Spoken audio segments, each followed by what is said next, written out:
game tonight for the Temple Owls taking on the Connecticut Huskies. And a Friday night that was pretty warm, unseasonably, in the month of November has turned into a chilly East Hartford, Connecticut night. Jonathan, the Huskies ready to go for the American Conference on ESPN. Adam Amin, Mac Brown on hand. Temple is on a 3-game win streak, but Connecticut currently on a 3-game losing streak. And Bob Diaco, the head coach, has seen his offense struggle from the start of the season all the way to now. Some major offensive changes this week for the Connecticut Huskies. For more, we go down to Molly McGrath. Yeah, that's right, Adam. Coach Bob Diaco came up to me during pregame warmups and revealed that UConn will start true freshman Donovan Williams at quarterback. Now, the team originally wanted to start Williams in week 6 against Cincinnati, but he suffered a lower leg injury and wasn't available until this week. Now, Diaco previously said he didn't want to burn Williams' red shirt with 3 games left, but on Sunday, the freshman marched into his coach's office and said, "I came here to play, and I know I can give us a good chance to beat Temple." The change was announced to the team on Monday. Williams has been practicing as the starter all week under a simplified offense, and Coach Diaco said that his athleticism and strong arm will bring a different element to their offense, guys. And another reason he got the start, Molly, is because David Corley is the new offensive coordinator. He takes over the play calling duties for Frank Verducci, who's the tight ends coach, now demoted to just that role. And the connection between these two is very important. Yes, David Corley played quarterback at William & Mary for Jimmy Laycock, a good friend of mine. He's been at William & Mary for 37 years as a head coach. He played in the Canadian League as a quarterback.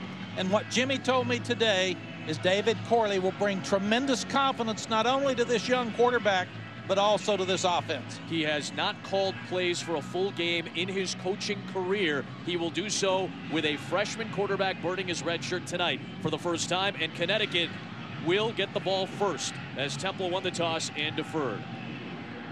And may we say, Adam, no one knows about this quarterback starting until right now, so Temple will be surprised when he comes out on the field for the first play. Newsome and McAllister back to return for Connecticut. And off we go as Aaron Boomerry, the freshman, puts it into the end zone. And after some hesitation, Newsome will bring it out. And makes a cut and will somehow stumble back near where he would have been had he taken a knee, out to the 24-yard line. And that's where Donovan Williams, the 6'4", 215-pound freshman out of Virginia, will take over. Here's our quick scouting report on the young man. He's 6'4". The guy can run. He can make people miss him in space. The one concern they have for the young quarterback is his footwork. A little bit rusty, and he's not as accurate in his passing game as he needs to be. Great upside for this young guy. I see why Bob Diaco's starting him. He is looking at the future today and bringing new hope. So on first down, it's a give to Arkel Newsome, the leading rusher, the junior out of Connecticut. Will take it for about a yard on first down.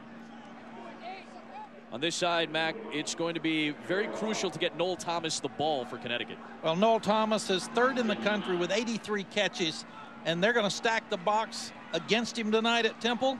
And they've got 2 big corners outside, and Derek Thomas, 6'3", and Nate Hairston that have got to stop him one-on-one downfield. Arkel Newsome on the perimeter. Good catch and run out across the 30 to the 32-yard line. And the charge led by Avery Williams to bring him down. Now, those 83 catches for Noel Thomas, if you took the top 4 receivers from Temple this year, they combined for 83 catches this season. So Thomas, who's getting the start for the injured Artrell Foster, along with Hairston, will have a big duty on the outside against Thomas. Phil Snow, the defensive coordinator at Temple, was really worried about early downs because he wanted to stack the box to stop the run, and that puts him in one-on-one situations outside with Thomas.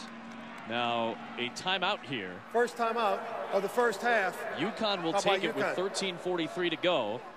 This will be a 30-second timeout. Pumped up with Noel Thomas. And again, this will be something to watch for as well. How is the rhythm going to be affected for Connecticut when they do have 3rd down, short situations? These will all be interesting things to take a look at tonight as we came on the air with the breaking news that Donovan Williams will take over as quarterback and Molly David Corley is the offensive play caller. Diaco announced the change at quarterback on Monday in the same meeting where he revealed that David Corley was promoted to offensive coordinator. Diaco said that Corley and Donovan Williams have a very close relationship, so that was part of the reason for both changes. I asked him how he felt about starting a true freshman with a new coordinator who's never called plays before. He laughed and said, "We'll see, but this is a big move for our future." And again, early timeout to see what they can do for third down and a long 2 here. Ron Johnson, the bigger of the two main running backs, is in the game next to Williams. Into the flat, looking for Johnson. He had tight coverage from Derek Thomas on him, and the throw was wide anyway. This is a third down and short. You try to get an easy play for your quarterback, your freshman that's early. They've got a little pick play out in the flat, but Delvin Randall was all over it. And it should have been a completion, but he was well covered. So good stop for Temple. Yep. With the new coordinator and the young freshman quarterback. And it's a 3 and out, and Justin Wayne, solid punter, who's having a very good season, will kick to Jahad Thomas. Fair catch signaled at the 26. 42-yard punt. And the Temple offense, which has been pounding it on the ground as of late, turns to their all-time leading passer and winner, Philip Walker. Most yards, most wins, most touchdown passes, as he surpassed Henry Burris for the major marks, closing in on 2,000 yards passing. And last week, in a 34-13 win over Cincinnati, his numbers were sharp. He has not thrown a pick in his last 2 games. Well, the senior out of Elizabeth, New Jersey, which has this team bowl eligible for a 3rd consecutive year, will start this drive from the 26. And off the deep drop from play action, he rifles one to the sideline, and Ventel Bryant is there for the catch across the 45 to the 46-yard line. This is not a very good matchup in Temple's mind, because you've got to be able to throw the ball downfield. So when you start looking at impact player, Ventel Bryant, Keith Kirkwood, 2 6'3" receivers, they got to go one-on-one outside. And Obi Melanfonwu has got to be a guy who gets up on the run inside, because he's an NFL-type safety, but he's got to help on the passing game as well. Jahad Thomas works forward for a couple to the 48-yard line. Tackle made by Michael Myers, one of the 2 big boys up front for this Connecticut defense. Connecticut playing a 4-man front. The 2 guys inside are about 300 pounds. You look at Melanfonwu, and he is really, really a good football player, one of the best in the country. And again, Bob Diaco raved about his ability at safety against the run and the pass. A lot of cutting from Jahad Thomas. Great play by Vontae Diggs on the perimeter. Their starting outside linebacker, the junior, with a loss for 2. One thing they've got to do is they've got to get after the running game and force Phillip to throw it. So they bring the outside linebacker off the corner, and he hits him in the backfield for a loss. Diggs with a big play. Now he goes to the sideline with an extra defensive back in the game for UConn on 3rd down and 11. This is a very confident defense. Now they got a 3-man front. And they will rush just 3 with 8 back in coverage. Walker under pressure, and Philip Walker will dump it down the sideline for Thomas. A 1st down and more, and he spins inside the 25-yard line. Melanfonwu finally catches up with him on a 32-yard 3rd and long conversion. It's impossible when your quarterback, Philip Walker, number 1, breaks contain. The 3-man rush loses him. You got to keep him in the pocket. Then he starts running it. He's making plays with his feet the last few weeks. He looks downfield, and he hits Thomas for the big play. Walker is helping them so much more since he's using his feet more than he did earlier in the year, Adam.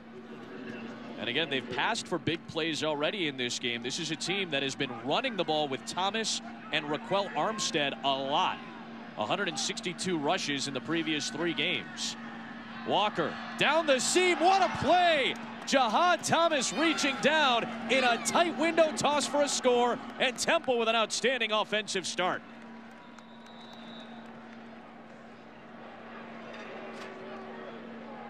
Might have gotten the wind knocked out of him as he landed on that ball going into the end zone and holding on for a score. Connecticut feels really good about their defense, but you get Thomas out in the backfield. He slipped right by Levenby, a linebacker, and it was a perfect throw from Walker to Thomas, high school teammates, for the touchdown. 3 for 3 on that drive was Walker for 75 yards, including that touchdown. But it did look like Jahad Thomas got the worst of it, kind of landing on the football as he went diving into the end zone. Well, and Glenn Thomas, the offensive coordinator for Temple, was a little worried about running the ball against this bunch. He said, we've got to force the run, but they came out and threw the ball 3 times on the first drive to score. So good for Glenn Thomas. What he's grew up during the week, sure, working to start this ball game. Bob Diaco is getting after his defense, and I think specifically Levenberry.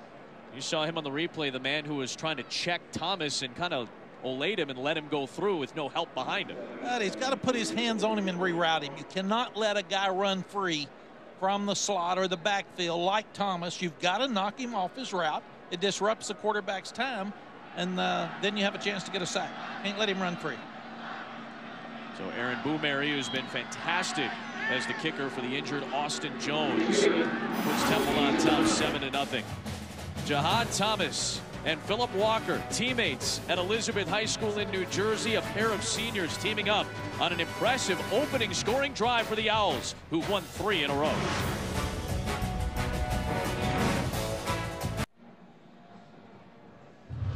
Bob Diaco, who is a defensive-minded head coach, along with his defensive coordinator, Anthony Poindexter, both getting after it on the sidelines with their defense. Cam Stapleton seemingly getting the brunt of it after a 75-yard Temple scoring drive where Jahad Thomas got loose for a touchdown reception. Well, I don't blame him at all.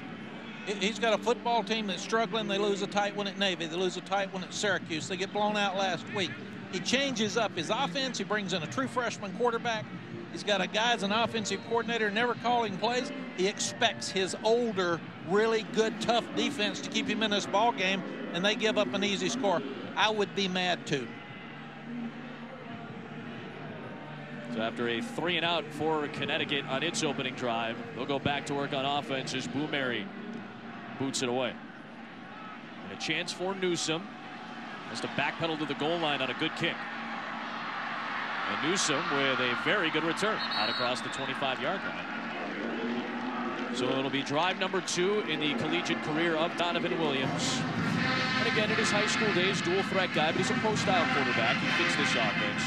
18 rushing touchdowns, or beg your pardon, 18 passing touchdowns and 9 rushing touchdowns as a senior in high school. He had a commitment to James Madison a year and a half ago during the summertime, and then got an offer from Connecticut before his senior year of high school. He was offered by a bunch of other schools and was looked at more so as a safety or a wide receiver, but he wanted to play quarterback and had that chance with Connecticut and is getting that opportunity tonight as they burn his red shirt.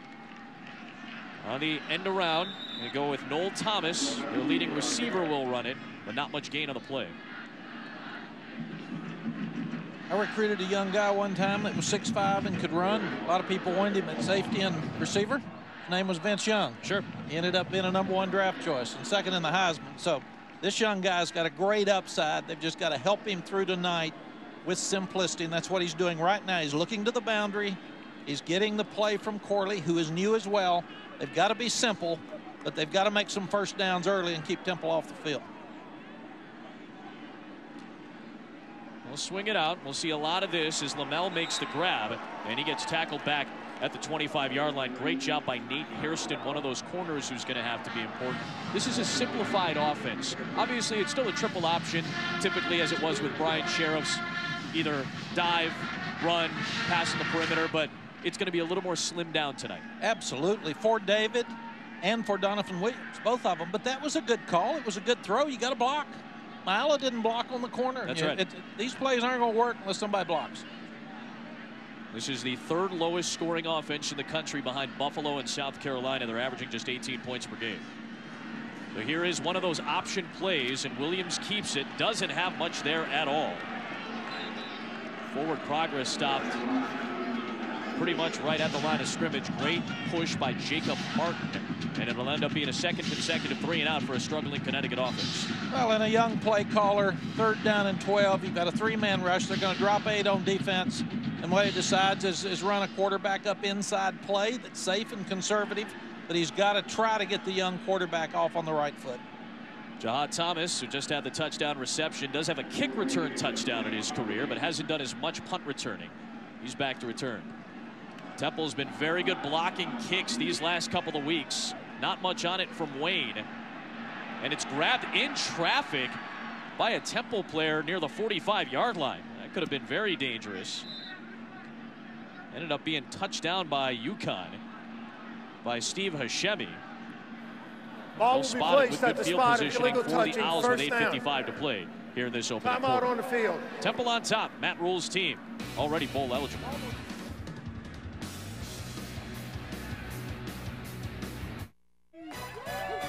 ESPN College Football, brought to you by American Standard and Buick, proud partner of the NCAA. So Jonathan the Husky, one of the great mascots in college football. Jonathan 14, he's 3 years old, Siberian Husky. Grain-free diet, much like Mac and I. Yeah. Blue Buffalo Dog Food, a Connecticut-based company, and he's rolling. He's rolling on the sidelines right now. He's enjoying himself tonight. I think he was eating an owl. I think symbolically it was a stuffed owl. Well done by Jonathan. He's cool. He eats ice cream. I mean, we have a puppy on campus that eats ice cream. What more do you really want? Great scoring drive by the Owls to start their night from the 45. Walker looking downfield. Looking for Bryant, and he's got it inside the 15-yard line. Got past Jamar Summers, and this has been the biggest issue on defense. Far too many big plays given up by Connecticut. Temple's come out with a great offensive plan. You got too many in the box. The linebackers are being aggressive. You know you've got one-on-ones outside. We said the impact would be, could the smaller 5'10" senior corners from Connecticut cover the two tall receivers from Temple, and so far they haven't been able to. And Summers, a guy who's moved from corner to safety to try to prevent more of those big plays. Here's Armstead trying to slip to the sideline, and a good job by Connecticut to force him outside. And Junior Joseph closes out the play after a gain of a yard. There are a lot of seniors and good players on this Connecticut defense, so they've got to pick it up here. Their problem's going to be when they get locked up one-on-one with a secondary. Right. Can they cover the fast receivers at Temple? And this is a Temple offense that's top 40 in the country in scoring, 34 points per game. They've been very much on point the last 3 weeks during this win streak over UCF, South Florida, and last week against Cincinnati. More so from the ground, though. But Walker's been efficient, as he has been tonight, and he's got an open man in the flat, teammate to teammate. The high school kids team up again for a score. Jahad Thomas with his second of the game. A 55-yard drive that ends in a heartbeat with a touchdown.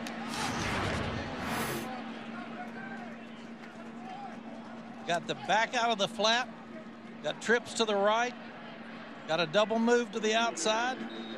Diggs is trying to cover him, but it's high school teammate to high school teammate for an easy score.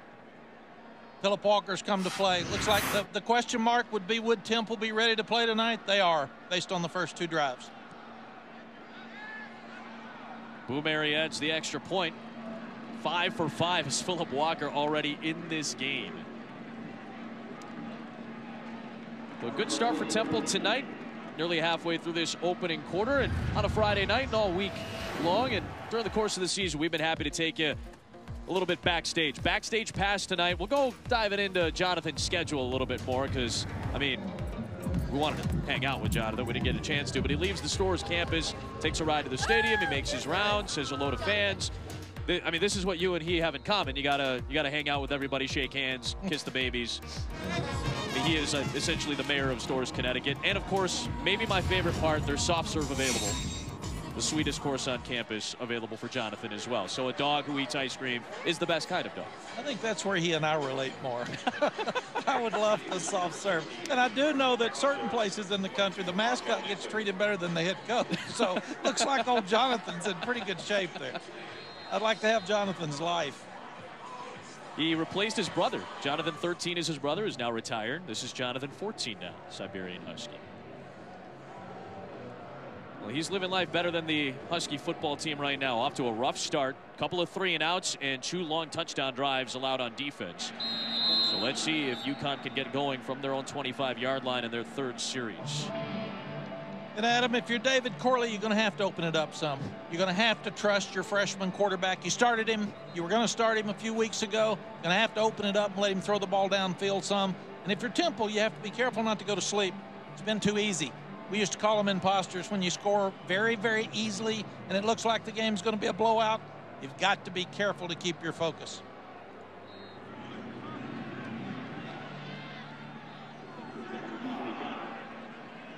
So David Corley, who again had only called plays on a couple of series in his career when his offensive coordinator's headset had gone out at one point, is calling plays full-time for the first time in his career tonight. Williams will swing it out wide, and it is grabbed by Brian Lamel, and great coverage on the perimeter once again by Nate Hairston. We said the corners are going to have to be big tonight for Temple. That's a good play for a loss of 2 on the perimeter. What's going through David's head right now? Well, he's searching for a play. Let's get something that works. And when you look at it with a freshman quarterback and you're saying, can he do this? What about this? They had that corner down that time. There's too many around the ball. What can I get to get some first downs here and get him a little confidence? And that play sheet can look really ugly when nothing's working. A lot of people around the line of scrimmage for Temple. Yeah, they're loading up the box, and let's see if Arkell Newsom can find some space. One of Connecticut's better plays takes it out to the 30-yard line on a gain of 7. And it's 3rd down and medium coming up here for UConn. And that's a good run against an 8-man front. Yep. So that's their best chance tonight to win. They got to play better defense. They got to run the ball. But now move the quarterback some on a 3rd down and 5. You're 3rd and 6. You've got to move him a little bit because you're not going to block him that well when you've got this good Temple front 4. Now let's see if they move the pocket a little bit for Donovan Williams. I'd sprint him here. I'd have a little boot, little naked route where you can have him fake to Newsom and get the ball on the corner because he can run. We're well aware of the athleticism of Donovan Williams. Quick drop, throws just shy of the sticks, and it's caught by Alec Bloom, and he's got the first down. So I imagine a big weight is off the shoulders of David Corley right now as UConn moves the chains for the first down. Well, and that should give Donovan Williams some confidence. It was a short option route. He goes out against a zone defense. He finds the crease. Good job by Bloom making the catch. And they're not going to go fast. They will slow it down, even though they may not be huddling a lot. Every play, they're going to go to the sideline to help their young freshman quarterback.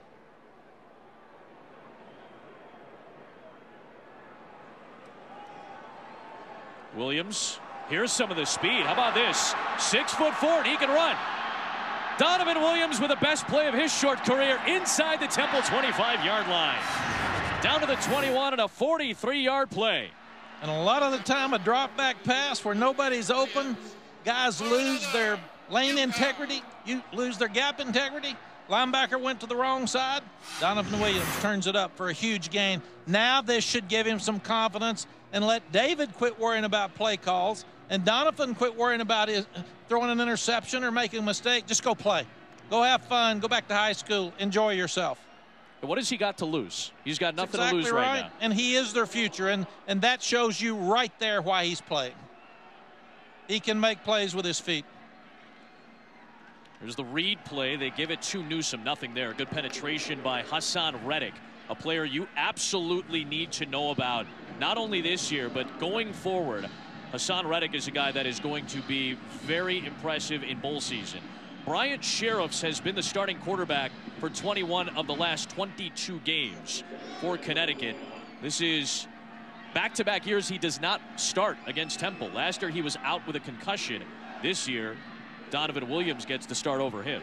And that last play defensively, Temple puts 8 on the line. They start some X stunts so they would take the gaps away for the young quarterback in running game. They're coming again. They bring pressure. Too tall on the throw. Looking for Aaron McLean. Good move by Phil Snow, being aggressive. Don't let the young guy sit back there. He obviously can run. Don't give him time to throw. Give him a lot of different looks. Give him some disguises. But let's come after him and get some pressure on him. So Temple comes with 6. They've got linebacker underneath to the flat. Makes him throw. And in fact, actually dropped Riddick. So Riddick can be a linebacker. He's been a safety, but they dropped him and he got up underneath the out route. So big 3rd down. Typically, it's 54% run, 46% pass. It's even so far tonight. Three-man rush, still forces Williams out of the pocket. He's got a lot of room to cover, and a man in space in Williams, who pounds Donovan Williams out. Good play by Avery Williams for Temple's defense. But Donovan Williams' long run of 43 gets them into field goal range for Bobby Puyol. Well, it was a good drive. It's a productive drive, and he's going to have to stop. Fake him out a little bit there, big man. Don't stay up high. Temple is really good on defense. They can run. They've got seniors. You've got to be able to tackle in space, and Avery Williams just tackled big Donovan Williams in space with an excellent tackle. So here's Bobby Puyol, a bright spot this season. Temple has block kicks now 3 consecutive games. Praise Martin Ogwike has done it again. David Corley's offense gets into field goal range, but that is 3 consecutive weeks that Temple in special teams has blocked a kick. They did it against South Florida with a punt. They blocked a field goal against Cincinnati last week, and Martin Ogwike does it this week.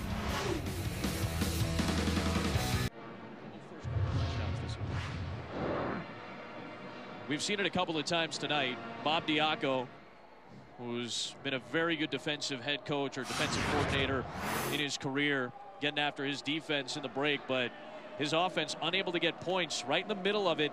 This is the 3rd straight week. There's been a block kick and the push from Praise Martin Ogwike, who's had sacks in 4 straight games and now comes up with a block kick. This is impressive stuff from Matt Rule's team. Well, it's Matt Pert, and he's got to keep his base lower as an offensive lineman at UConn. He can't allow that penetration. So 2 really solid scoring drives from Temple. And they take over from the 23, and a big hole for Raquel Armstead. Takes it out to the 42-yard line. Good blocking up front from a solid Temple offensive line. Well, and you've got Nick Sharga in there, the big fullback. It's 232 pounds. He led the isolation play, and he just blew up the linebacker. Top 10 matchup tomorrow night on ABC, Saturday Night Football. From Columbus as Nebraska, number 10 in the college football playoff rankings that came out this week, taking on Ohio State. Armstead, after that play, had to go over towards the sideline. He's going to have to do a little bit of stretching.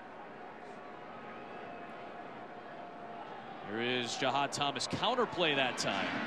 And Thomas takes it into Connecticut territory. Tackled by Melon Fonder. Now, they'll do a little bit of counter with that fullback in the game. Nick Sharga is the fullback you want to talk about. We saw him a couple of weeks ago. Dynamite in the I formations. He is. He's so tough. He's physical. We'll talk about the single-digit numbers later, but he's so smart that he started to the left and cut it all the way back to the right. It actually is zone play, but easy cutback. Nick Sharga back in there again.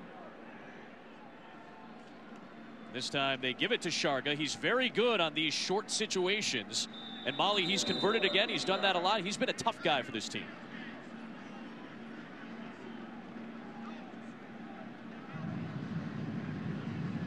About cumulative body blows. He wants to be the one delivering the hit to the defender in hopes that he can wear them down over time, Adam. We saw that, I think, specifically against USF when we saw Temple a couple of weeks ago. Just the constant blocking on the perimeter against corners and safeties and linebackers.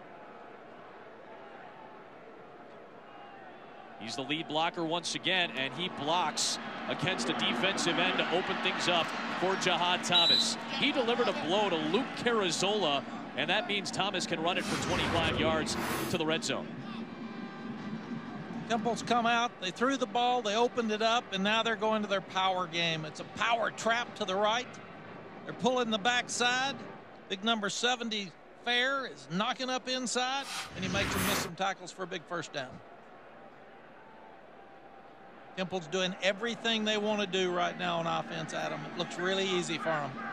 This drive more concentrated on the run. 5th play, 5th run on this series, and to the edge goes Armstead, who's back in the game after a couple of plays off. Jamar Summers on the perimeter making the shot. Jamar Summers comes up, he keeps his outside arm free and makes a really good tackle. They've got to stop him on 1st and 2nd down. And now with a 2nd down and 9, you start thinking about what you do next. Do you throw the ball? Do you try to get it back to normal down and distance on 3rd down? I think we'll probably see them throw something to the field. It's the far side of the field for Matt Rule's offense with more space. Down the middle, and a great catch by Roman DeLoach, and he's in for a touchdown.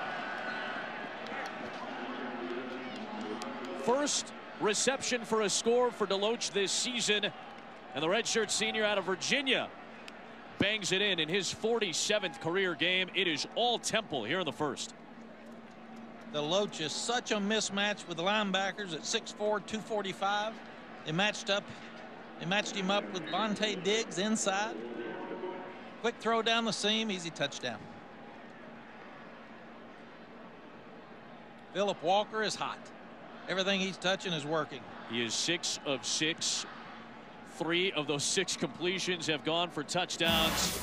3 drives of 75, 55, and now 77, ending with that great play by the redshirt senior Roman DeLoach. All Owls.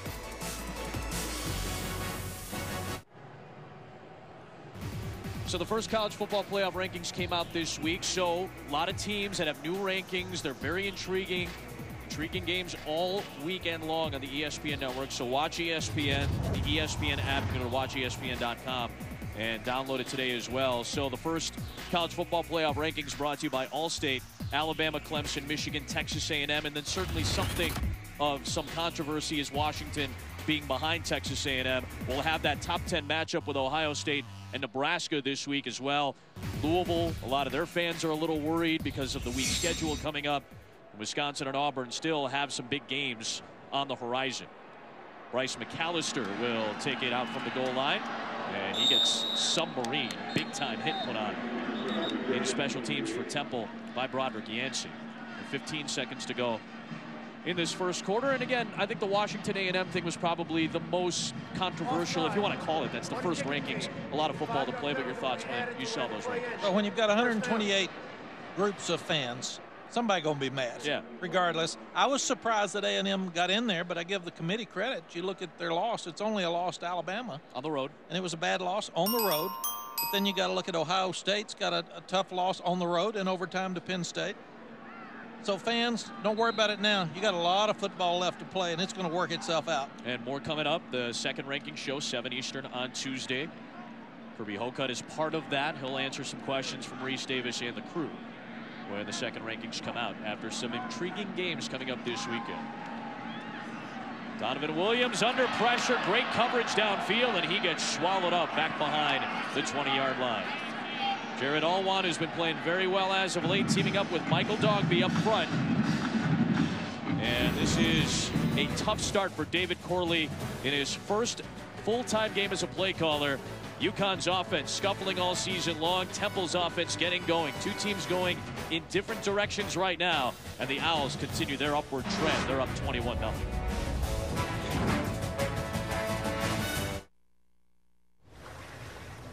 Arizona takes on Michigan State, followed by Indiana versus Kansas at the State Farm Armed Forces Classic. That'll be next Friday with coverage on ESPN. Our Molly McGrath will be in Hawaii to help out with that broadcast, both games. And that'll be a fun experience to really get the college basketball season started in earnest. And so far tonight, UConn with a freshman quarterback in his collegiate debut and a new offensive coordinator controlling the ball, not getting the yards they need. And Matt Rule's offense has been the opposite. And this is Donovan Williams. Again, if you just joined us, collegiate debut, red shirt has been burned. He's stepping in with a new play caller this week for Connecticut's offense and David Corley. This drive on second down from the 16-yard line as Newsom with nothing much there, another loss, and a good play by Jared Allwan. He's been big the last 2 snaps for Temple's D. And I think we're seeing that Temple's going to get on the line of scrimmage. They're going to keep 7, 8 around the line of scrimmage at all times. They're going to lock up man-to-man outside because they're not sure that the young freshman quarterback is going to get the ball to Thomas, and that was their big hope tonight. They had to run Newsom and throw it outside. Right now, they're going to stop the run, even though they're coming out now with only a 3-man line. Bob Diaco talking to his punter before this third down play. Justin Wayne was getting some conversation. Draw play, and it goes to Newsom. Nothing there. Michael Dogby swallowing him up at the 15-yard line for no gain. Dogby and Alwan, the last 3 snaps, have done the damage. When you've got a 3-man line and you got 5 blocking them, and the 3 tackles the tailback for a loss, it's not good. So I'm sure the offensive line coach and Connecticut coaches are all over those guys. And still they're protecting the young quarterback on third and about 20 with the draw play. You can see that conversation between Bob Diaco and the punter. See if they kick to Thomas. They'll force Thomas back. That's a really nice kick by Justin Wayne. Thomas with the cutback. Slips away from the long snapper Nick Zecchino. And still on his feet. Good field position for Temple as Vontae Diggs closes him out at the 46-yard line. So we talked about games that have major implications, and this is the only top 10 matchup of the weekend with the new playoff rankings. Nebraska goes on the road, taking on Ohio State, a couple of one-loss teams. So this is a game that has a lot of ceiling to it. You win this game with all the way to go in this season. It's a big game. 2 veteran quarterbacks, Tommy Armstrong Jr., J.T. Barrett, now the record setter in just about every mark in Ohio State history. What Tommy Armstrong do we get? What J.T. Barrett do we get? Because we've seen the offense be a little in flux for Ohio State as of late.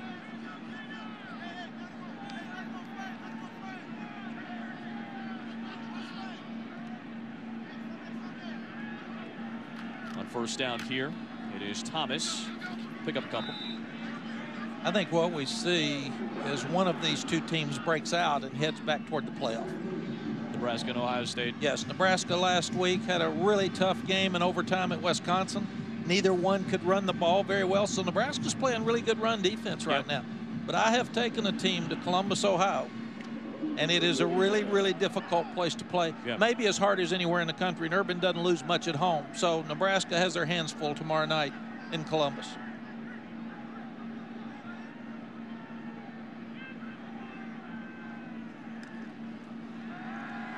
Deep drop here. And Walker under pressure from the far side. It's knocked away by Diggs, but out of bounds. Still, it'll be a major loss back to the 35-yard line. Excellent pursuit by the suburban Chicago kid. This was great defensive coverage by the Connecticut defense. It's play action to the field. He pulls up to throw back. He's throwing back to the tight end, and he's covered like a blanket. So very good defense by Connecticut. Joseph was all over it. It's a veteran defense. A good job by Diggs knocking the ball loose. Walker under pressure again, trying to break free. And he gets tagged by the middle linebacker, Matt Walsh, at the 43-yard line to close out that play. So good job by UConn's defense to get off the field. Looked like they had more spirit. They got after the quarterback more on this series. One of the things that Glenn Thomas, the offensive coordinator, told us last night for Temple is that Phillip Walker's running the ball so much better. Their offensive line is getting more experience. But this is the defense that we thought we'd see from Connecticut. Brian Lamel has all 3 UConn punt returns this season. They haven't forced a ton. Oh, Alex Starzyk with his first chance of the night. That might have hit a player, and it is recovered at the 31-yard line by UConn. Tyreek Beals was able to jump on top of it. A 27-yard punt for Starzyk. It ends up being okay field position for UConn early in the second quarter. Play could have gotten a little bit hairy.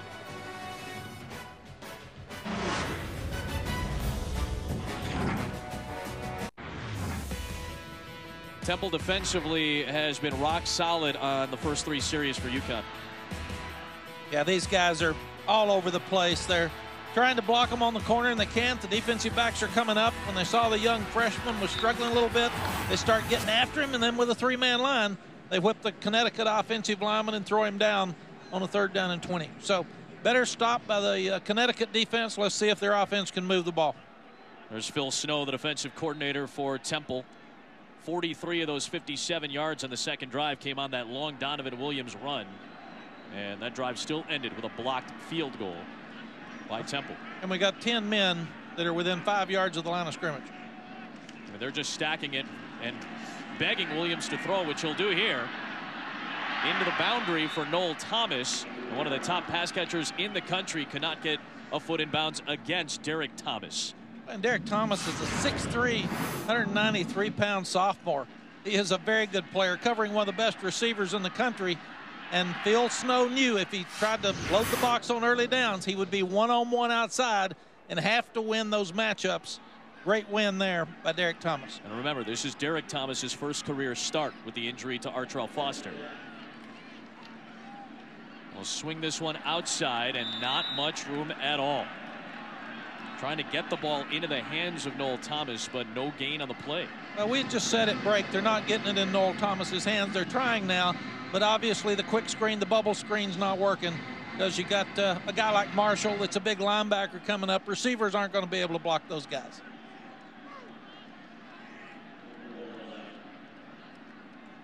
So now you're back in that 3rd and 11 situation. What do you do with your freshman quarterback? You don't want to turn it over, so do you run draw again?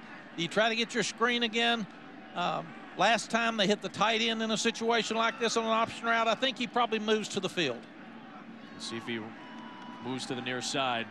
He's going to try to throw it to the boundary again. Thomas is the closest man to it. There's not much going right now for UConn's offense. No, and very good job by Thomas hanging underneath it. He looked like he was going to come and blitz.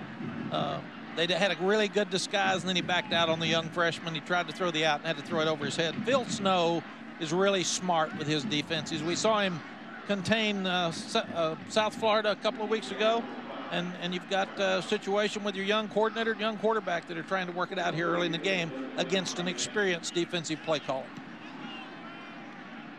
Pressure against Wayne. He's able to get it away. And a fair catch from Jahad Thomas at the 30-yard line. 10.5 to go in the first half.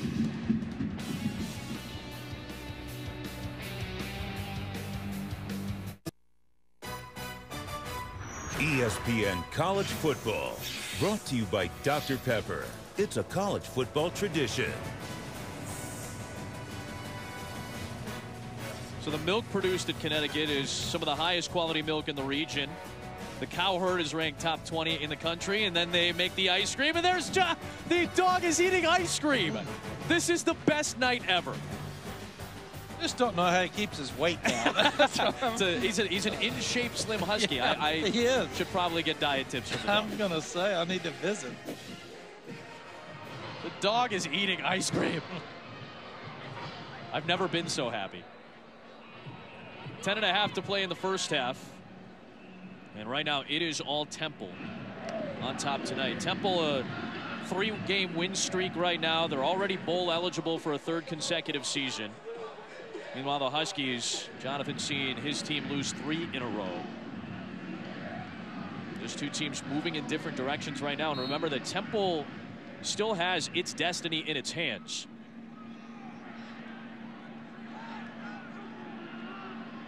This drive from the 31, Mac. Yeah, 6-man at the line of scrimmage now. They obviously are trying to stop the run. It puts them one-on-one outside. Monte Diggs is able to make the stop after a 2-yard gain on Jahad Thomas. We were there a couple of weeks ago in Philly when Temple knocked off South Florida, and the reason that was so important is because that gives Temple the tiebreak. So they have their destiny in their hands. If they win out, they're going back to the American Conference Championship game, a game they lost to Houston last year. And Mark Rule told us that they haven't played very well on the road. They haven't played a full game on the road, right. So they've got to start playing championship caliber if they want to finish this season like they expect to. There's Thomas with a nice cut and had his team to set up 3rd down and short for the 39-yard line. Again, they've had a couple of tough games. Obviously, they had to go to Penn State on the road. That's obviously a tough environment. Matt Rule's alma mater is Penn State. Then they have to go to Memphis in a game that went back and forth, kind of a wild finish in that game that they lost by 7. The UCF game where they didn't play all that well, if you ask Matt Rule. That was a game with the tremendous final drive in about a half minute. They go about 80 yards down the field and get the game-winning touchdown with a 2nd to go.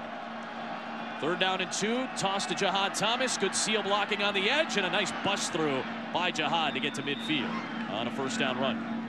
McAllister forced him out, got 11 yards to midfield. This is just your basic sweep to the outside. They pitch the ball, short yardage play. Connecticut's got people in perfect position. But the big Deloach, the big tight end, playing defensive end some, makes a tremendous block, frees them for the 1st down. Matt Rule did a really good job, I think, in turning it here, Adam. They started slowly. They had a bunch of injuries, a bunch of youth, and they just keep getting better. Armstead checks in after the long Thomas run and gets a few. Remember, this is the first time that Matt Rule is above 500 in his head coaching career at Temple. He now comes in at 24-23 after they started 0-6 in his tenure in 2013. That was the first year that Temple went into the American Conference, and they have rebounded nicely. The record-setting season last year with the double-digit wins, top 20 rankings at various points in the season, going to the American Conference Championship game and going to their first bowl game since 2011, a loss to Toledo in the Boca Raton Bowl. Good run by Armstead. He's got the first down inside the 40. They're just being Temple tough now. You got your big fullback back in there, 240-pound Sharga. He just isolates the linebacker, and they knock it through, and Armstead makes another first down. They've started to open it up early. They got Connecticut all over the place, and now they're running the ball and coming after them. They're coming downhill. And we're talking about group of 5 teams. Boise State is a team that you're going to want to keep an eye on. I know Western Michigan is still unbeaten after their impressive win against Ball State, but just one loss for Boise State against Wyoming on the road. And remember that the highest ranked group of 5 champion will get the New Year's 6 bowl slot, much like Houston did a year ago. Boise State, one of the teams that is going to be looked at. And if Temple continues to win, you imagine that maybe they'll have some looks at the college football playoff rankings, perhaps South Florida, Navy, even though they've lost a couple of games. There are still some teams that are in the mix, even though they're not ranked right now. So one good thing about the group of 5, it gives them some hope. They've got a chance even outside of their normal bowl situations. There's Walker, threw it from behind the line of scrimmage, and tight-roping is Ventel Bryant to make the catch near the 20-yard line. That's a great play by Walker, keeping the play alive, and Bryant's been a nice target that time for 15. You've got to keep contained.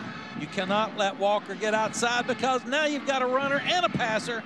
He goes toward the line of scrimmage. He pulls the linebackers up, throws it over his head to Bryant for an easy first down. Once again, Philip Walker, very impressive. 7 for 7. This guy's on fire.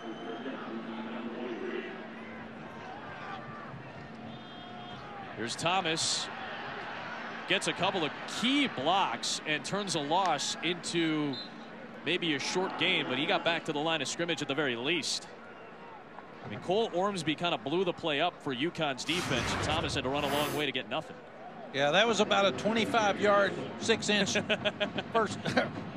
first down run, because he turned back. Connecticut's all over him. Good job of the Connecticut defense turning him up inside and making the tackle. Connecticut's defense is playing harder against the run. They're doing what Bob Diaco asked them to now. They didn't start well, but they're all over the place. Anthony Poindexter, the defensive coordinator, they're getting them. They're still playing hard. They've just got their hands full. Temple's going to use a timeout here with 5:50 to play in the first half. Take a timeout too.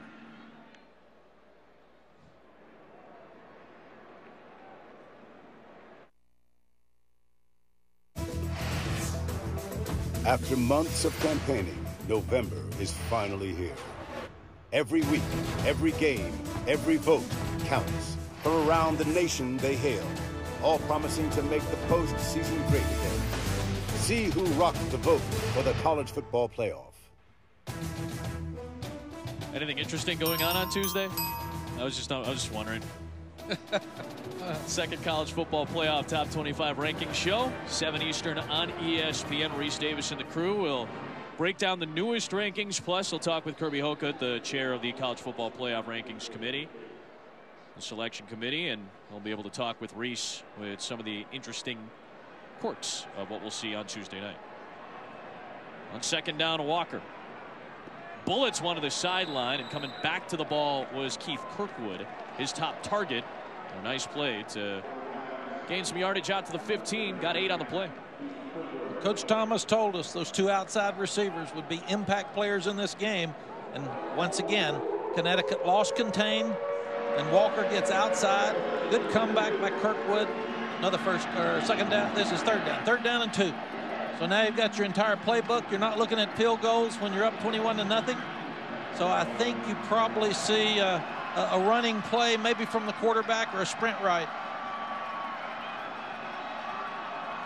Thomas, one of the men on that right side, the field side, where Walker's running and throwing to the goal line, and Obi Melifonwu was there.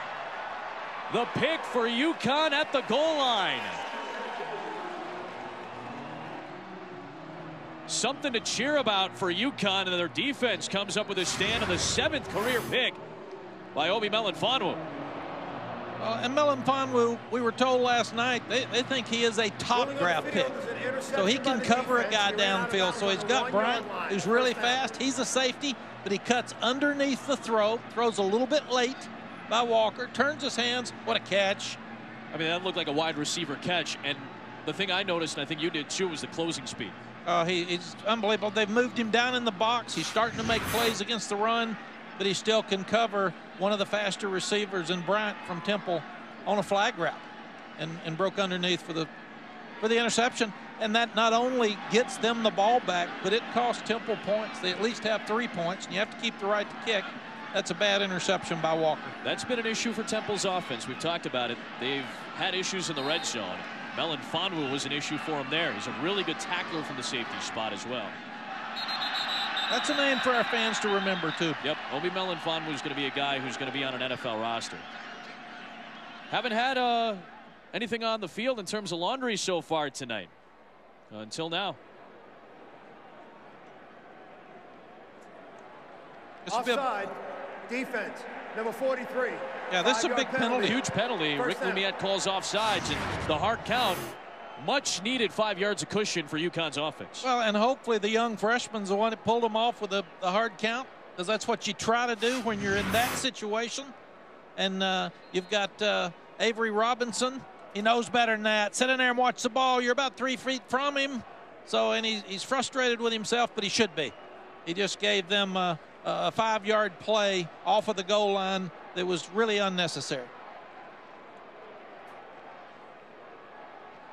Stick with that 3 tight end set here, and Williams on the perimeter gets drilled. Nothing there. Excellent play by Delvon Randall, who's already had a solid defensive first half. Fellow safety is there, the sophomore out of Pittsburgh, for a loss. Now this the zone read. Young quarterback keeps it outside. His read says pull it, and Delvon Randall. What a tackle in space. You got to be able to fake him out, big man, and try to get to the next level. But really good tackle by Randall. And you said the read was right. You look at the defensive end. If he's crashing towards the running back, you're supposed to You had to take it outside. Right? Yeah. Made the right read. That's just a good play by the safety. Similar play here, zone read, and Ron Johnson trying to turn ahead. Gets to the 7, so 3rd down and about 4 here. And Adam, about every play, Phil Snow, the defensive coordinator from Temple, has got 8-9 people around that line of scrimmage. He's going to force that young freshman quarterback to throw the ball deep.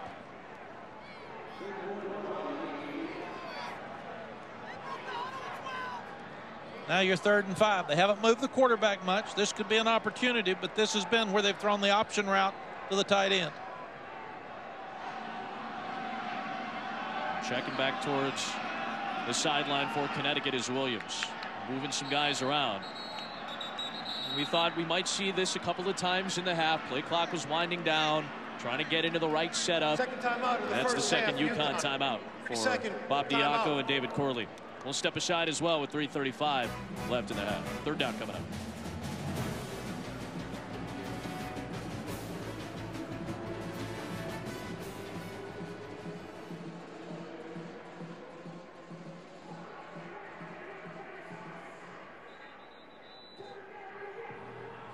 You look at Phil Snow, the defensive coordinator. Mac, you were talking about him. 60 years of age, California guy playing in the coaching in the cold now, but longtime Pac-10 guy. Spent a lot of time at Boise State. He's really done a nice job at Temple. Yes, he was kind of raised by Bruce Snyder out at Cal and then Arizona State. Guy really knows what he's doing. We had him last year. We had him a few weeks ago against South Florida. He took a South Florida offense that was as good as anybody, and he really shut them down there to a point in the second half where he forced some turnovers and took them off the field. And he's a headache for that young offensive coordinator in his first game tonight for Connecticut.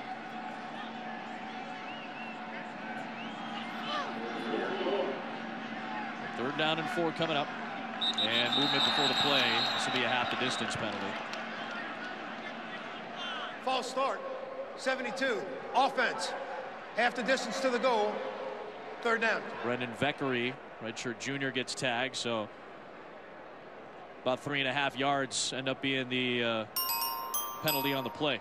And Adam, it looked like a run because the offensive lineman stepped down inside. So now if you're the young coordinator, do you change the play? Because now the defense has an idea based on the offensive line movement what the play was probably going to be. They do. And they're sitting in a 3-man line. Quarterback run, and here is Williams getting the first down. You know, the couple of times that we've seen him take off, it's been lucrative plays. That time a 15-yard run out to the 19-yard line. And Knappe, 53, makes a tremendous block on the quarterback draw. And this was quarterback draw all the way. He sits back. He looks like he's going to throw. He turns up inside. He shows really good patience. That's a huge first down because you got 3:17 left, and you don't want to give the ball back to Temple before the half. It will be Temple ball to start half number 2. After Temple won the toss and deferred.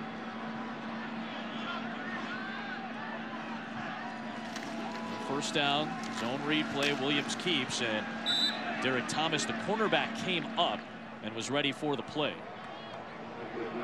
Along with Stephon Marshall, one of their top tacklers on the outside. Again, Coach Snow's done a really good job. He's keeping the cornerback halfway between the wide receiver and the offensive tackle so they can't block him on the option, and he's still underneath the quick out. Derek Thomas is doing a good job filling in for Foster tonight at corner. It's 21 at the bottom of the formation. He's got the tough assignment against Noel Thomas.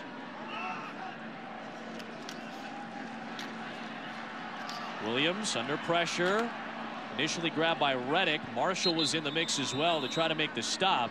That was a big hit that may have jarred the ball slightly loose, and now you see a little bit of a scrum for it, but it's Williams at the bottom of the pile who comes out. 3rd down. I mean, that was quite the hit. That ball did pop out for a moment.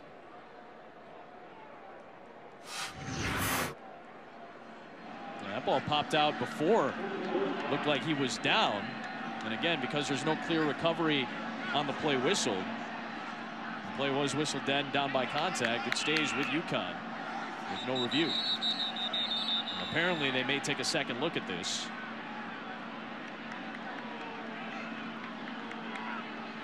Third and final timeout of the first half, UConn. Instead, it'll be a UConn timeout.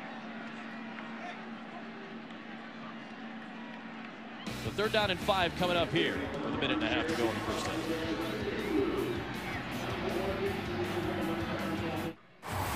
Chris Cotter back in Bristol. Halftime coming up just around the corner. Joey Galloway will join me. We'll obviously look ahead to the huge game Saturday night in Baton Rouge. Galloway's going to tell us what makes that LSU running game tick, in addition to Leonard Fournette just being the best running back on the planet. Also, Nebraska, what are their chances of beating Ohio State in the shoe? And the Bear necessities. Bear's going to make some picks for us. It's all coming up at the half. We'll see you then, Adam.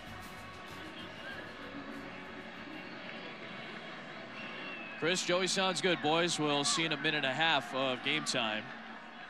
With Temple on top and UConn using their final timeout before a 3rd down and 5 play. 3 on the line for Temple here, and that's all they're going to rush.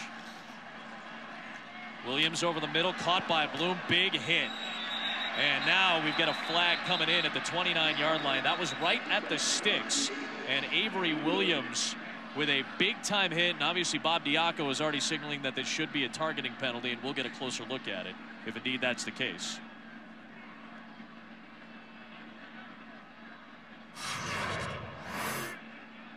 Alec Bloom took quite the shot on that play. Personal foul, targeting on the defense. This play. First thing to note, it was only targeting. There was no other personal foul assessed. So if they do take the targeting off, there will be no penalty on the play. That being said, that looks like forcible contact above the shoulders to a defenseless player. A receiver who just caught a ball is considered defenseless. And Williams looked like he was coming in hot above the shoulder pads with forcible contact. This might be a relatively easy targeting call to maintain. and Bloom got quite the hit. Yes, I agree completely. I think it is.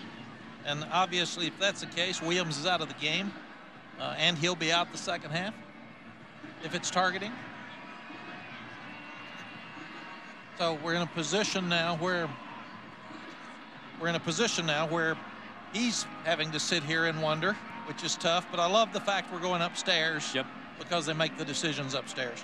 And they get a second look at, and maybe even third or fourth look at it. Obviously taking a look at the targeting rule, which is becoming more and more familiar with fans since this rule has been implemented in the rule books. But targeting of defenseless opponent with forcible contact to the head or neck area, you don't need to lead with the crown of the helmet or anything like that in that regard. It can be any type of forcible contact, forearm, shoulder pad, anything along those lines. And it just looked like Williams went too high on that play. And so our fans will know when you're tied in. There is no foul by number 2 for targeting. The result of the play stands. First down. Number 2 is allowed to remain in the game. I guess they deem that not to be forcible contact. Yeah, I think so. One of the things fans need to understand, I don't think kids on defense are trying to. I agree. I don't think there's anything malicious behind it. No, and Bloom caught the ball and he was falling, and it was tougher because Avery Williams was higher and hit him with his hand. So.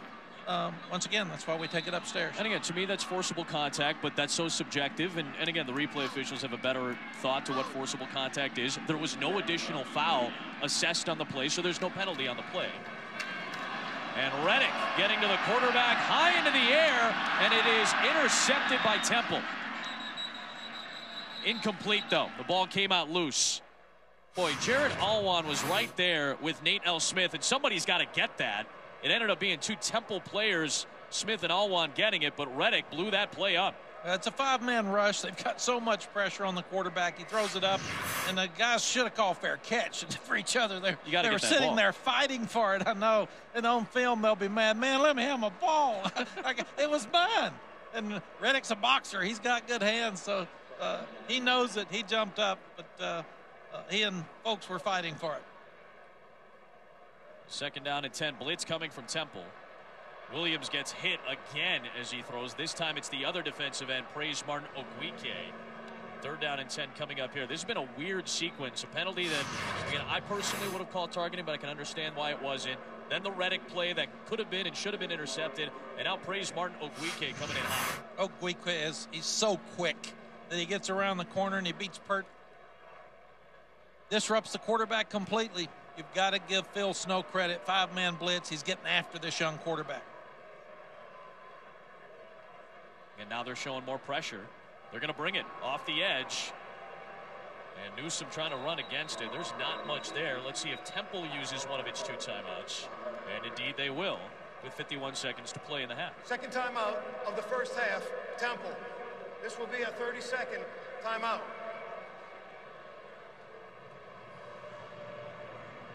So we've got a couple of Big Ten guys, the coaches tonight. Bob Diaco, Iowa, Matt Rule, Penn State. Got a Big Ten game tomorrow, part of a big Saturday on ESPN. Maryland will take on Michigan. And then a very important game, and I'm going to be curious to watch this one, as Washington goes on the road at Cal. They've had some interesting things happen out west this weekend, or this season, I should say. So this weekend, 2 impressive games and important games for Michigan and Washington, some top 10 teams. And of course, Washington's got a guy who's in the thick of the Heisman race right now. There's going to be 2 really good quarterbacks in that Washington-Cal game.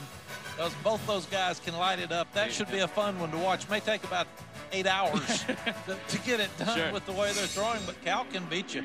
Davis Webb, a transfer from Texas Tech, going for Cal at quarterback. Jake Browning has only thrown a couple of picks this year to 28 touchdowns. He's had such a great year for a team that deserves to be in the top 5. Some people think the top 4 right now, but still a long way to go, and potential data points on the schedule coming up for Washington, plus a potential date in the Pac-12 championship game against what you would assume is a quality opponent. So a long way to go for Washington and their push to try to make the playoff this year. And Washington was out of the complete picture until they upset Stanford at home, and since that moment they've been a factor. And they dominated Oregon pretty soundly. I thought that was a blowout win in Eugene for Washington as well.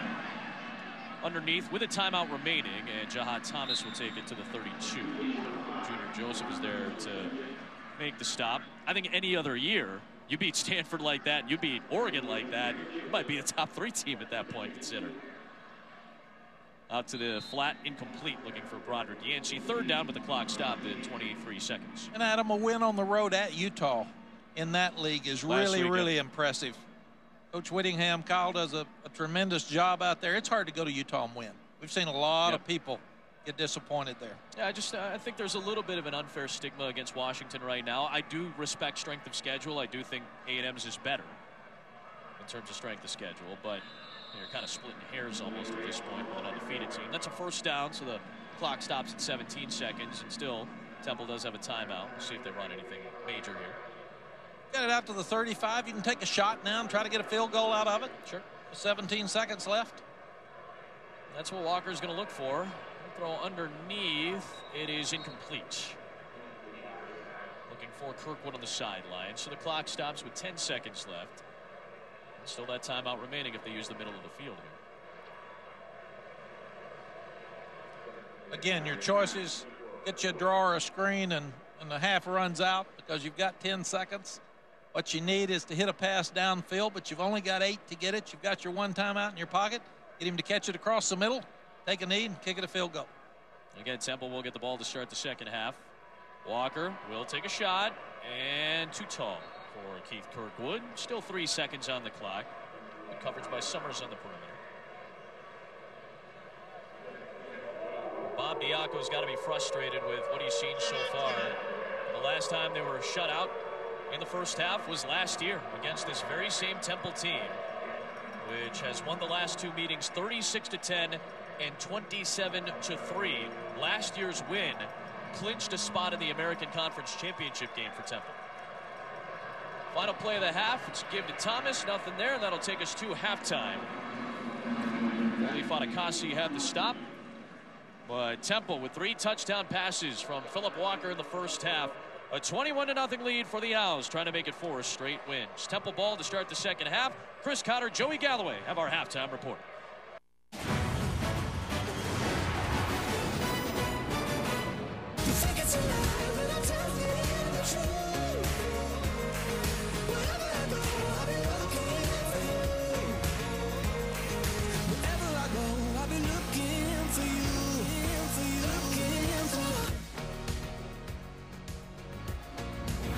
Back on a cool night in Connecticut, we welcome you to the American Conference on ESPN.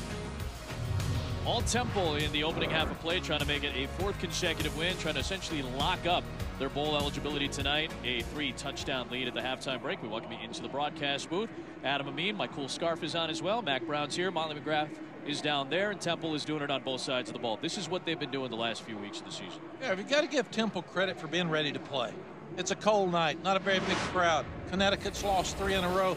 Temple's got a lot out here at the win, but they came out firing on all cylinders on offense. You see the throw to the flat by Walker. He hit his first 7 passes. It strips to the field. They have a double level pass. He throws to Thomas in the short. 1st down. Then the run to Armstead to the left. Zone play. Sharga leads. He cuts it back because Connecticut loses their gap integrity. Big 1st down there, and Phil Snow smart enough. You got a young freshman quarterback, never played in the game before, new play caller. He's going to put 7 in the box and make them try to beat him downfield because he's going to stop the run and force the young freshman to throw. And in some cases, he's put 10 on the line of scrimmage and come after him and make him throw, and they're doing a really good job of covering the great receiver one-on-one downfield. So the right calls have been made all night by Phil Snow on the defensive side for Temple, and by Glenn Thomas on the offensive side. Meanwhile, David Corley in his first career full game as a play caller for UConn as the quarterback who burned his red shirt tonight to try to set up for the future of Connecticut football. Donovan Williams and David Corley will try to get going. First, their defense has to do work as Temple gets the ball in Isaiah Wright's hands to start half number 2. Isaiah Wright with shiftiness to get out near the 23-yard line. Molly McGrath moments ago was with UConn head coach Bob Diaco. Coach, how would you assess Donovan Williams in his first start? You know, I'm pleased with Donovan. He's a true freshman, one of the best defenses, you know, in our conference and in the country. He's a cool customer. I think he's doing a fine job. So we'll get him sped up a little bit, and he's going to be fine in the second half. How would you assess the play calling thus far? I'm pleased with Coach Corley. He's doing a good job managing the game, and we're going to work a little faster. He's got to get the calls in a little faster, so I don't have to. I can't burn the timeouts in the second half, so I'm going to need to save him for the end. So he's going to have to work faster. All right, thank you, Coach. Thank you, Molly. Interesting stuff from Bob Diaco, but a good play by Armstead to open up this second half. Strong run for 22 yards by Raquel Armstead, who's been really good the last couple of ball games. And we'll see UConn's offense in this third quarter. David Corley's going to have to figure something out in the play calling for this team. Meanwhile, Temple on the offensive end has looked very sharp the last several weeks. And they looked very sharp in half number one.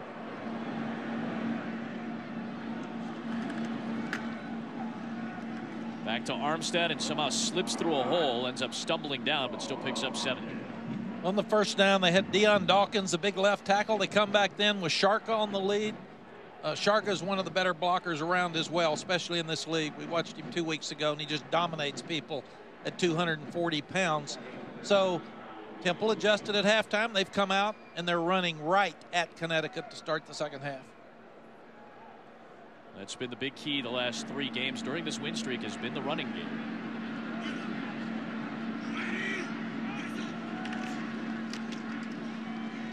Instead again runs into Joseph. It's going to set up third down and short. Good stop by Anthony Poindexter's defense. It's really good play by Joseph. I think if you're Connecticut, you're in a bind because Temple can throw the ball so well to the fast guys outside, but they can run the ball, so you're going to have to stop the run and force them to throw it deep.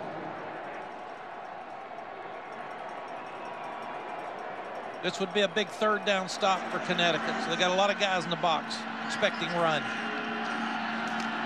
Temple out of that running formation, does run it, and Armstead just muscles past the line to gain, despite Cole Ormsby wrapped all over him. It's a good conversion for Temple to move the chains. Yes, it's really good defensive play by Connecticut. Ormsby gets up there, he plays with his hands well. They've got low pads, but still good run by Armstead for the first down. Thomas and Armstead have been a really nice tandem, and now Thomas checks in. Still got 5 guys on the line of scrimmage. 7 in the box. Trying to stop the run. There's traffic there, and that seems like that's all Connecticut is trying to do. Just make some traffic, make some tougher lanes to try to run through for Thomas and Armstead right now. Adam, coaches are very interesting at halftime. They start the game over regardless of the score. Sure. So if you're Bob Diaco, you say, hey, nothing. Starting over. Freshman quarterback, new play caller. We'll be better the second half. Come on, defense. Give us a chance. If you're Temple, guys, we've got to go back and establish the run and take this game back over. Looked like some movement before that play, and indeed that will be the call. False start. Number 70, offense. 5-yard penalty. Second down. It's a redshirt freshman guard, Javon Fair, on what has been a relatively intact offensive line all season long, and they've certainly done their part in terms of opening up the running game for Temple the last few weeks. But they were very inexperienced to start the season. It made it tougher on Philip Walker, the quarterback. He had more pressure. He threw some interceptions, had some new offensive thoughts, but they've settled down, playing really well down the stretch.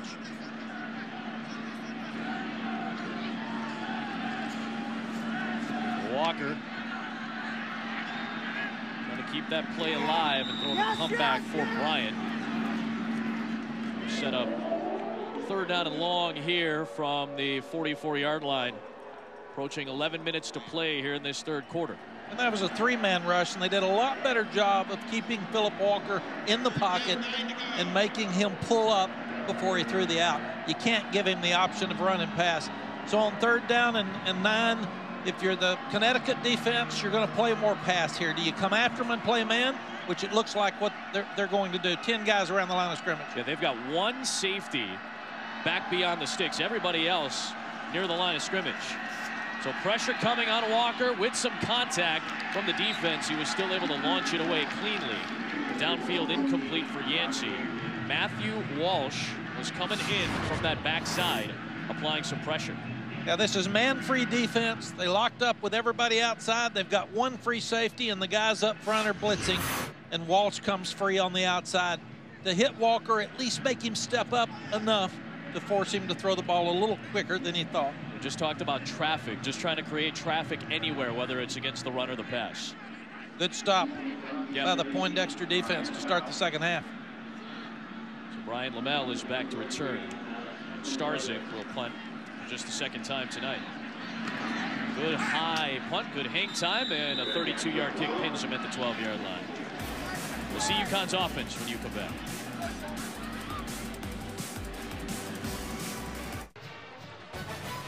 You know, I think when you get into the top 10, but you're not necessarily in the top 4 just yet, you have a ceiling. You have a high ceiling. So this is a big high ceiling game. Nebraska wins this or Ohio State wins this. This is going to go down as an important win no matter what in Columbus. That's Saturday Night Football from the Shoe on ABC. Anthony Poindexter fired up with that defense on the sideline. Gave him a hard talk at halftime, made a few adjustments, come out. He's doing a good job. Start the second half. They get a stop, get the ball back from their own 12-yard line after the punt from Temple. So Donovan Williams swinging it out for Noel Thomas, one of the leading pass catchers in the country, and has a little bit of room to work. Took a shot from Delvon Randall, but has enough for the first down on a gain of 13. David Corley, new offensive coordinator, first-time play caller. Had a little more space on the flare this time. He throws it out there to a bubble screen as such. Better job blocking by Malia. Gave him a first down. Got to get some confidence with a young quarterback. Four-man twist gets picked up, and it's Thomas again underneath. Remember, he came into this game with 83 catches, top 3 in the country. Derek Thomas was a little worse for the wear at the end of that play. A gain of 11 yards and another first down. Adam, two things that are very obvious to me at halftime is Coach Diaco and David Corley said, got to get the ball out of your hands quicker because there's too much pressure on the quarterback, and we've got to get the ball to our best player, Noel Thomas. Those two things are happening here on the first drive.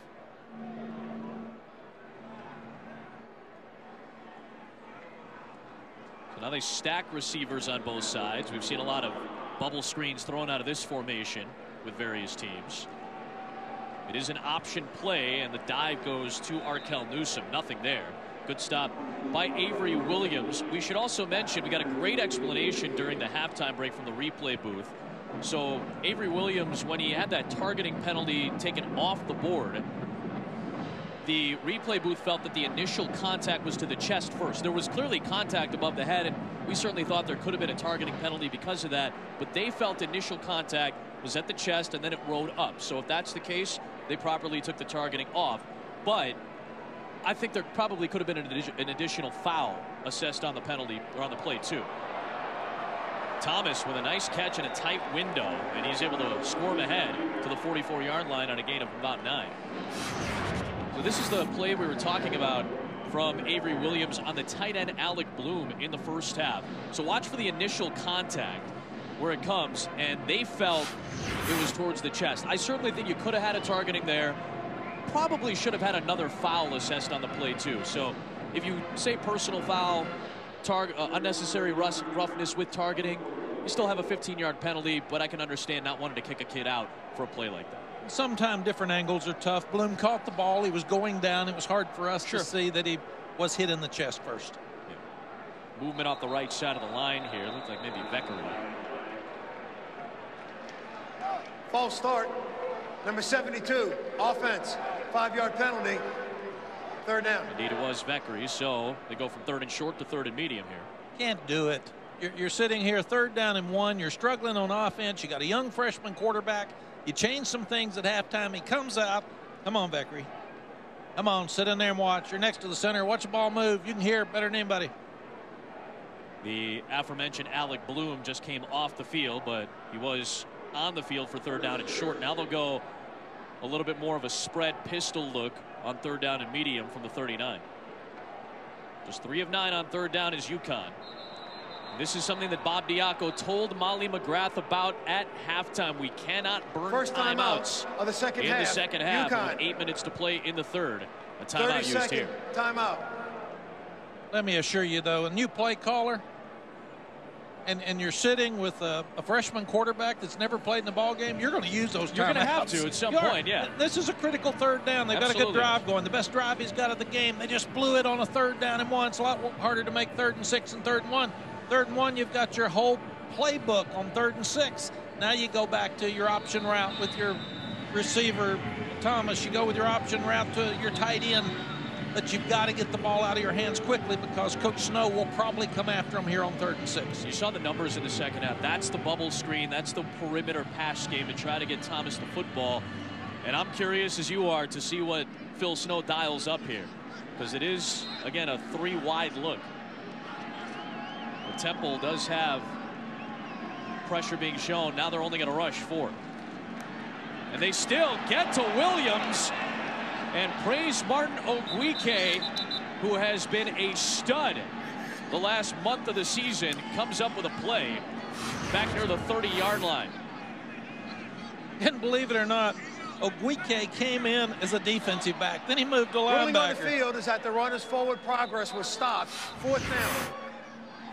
He is so quick with his initial move off the line of scrimmage. He's so hard to block. And he has been a factor for this defense every week in pass rush. 5 straight games now with a sack for praise Martin Ogwike. Redshirt senior out of redshirt senior out of Woodbridge, New Jersey. Kid who can punch the ball loose, strip sack master for this team. And he forces the 4th down. They were at 3rd and 1. And then a penalty in the sack, and suddenly they're punting the football. Yeah, it's a blown opportunity, and you can't blow an opportunity like that tonight if you're Connecticut. Jahad Thomas, fair catch at the 25, 42-yard kick. On the east bank of the Connecticut River, we're in East Hartford tonight.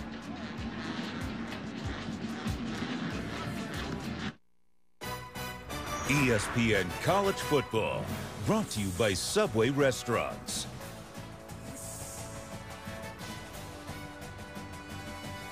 So HBO comes to the Storrs campus, and if you're wondering, hey, those look like shows that I've seen, they kind of are.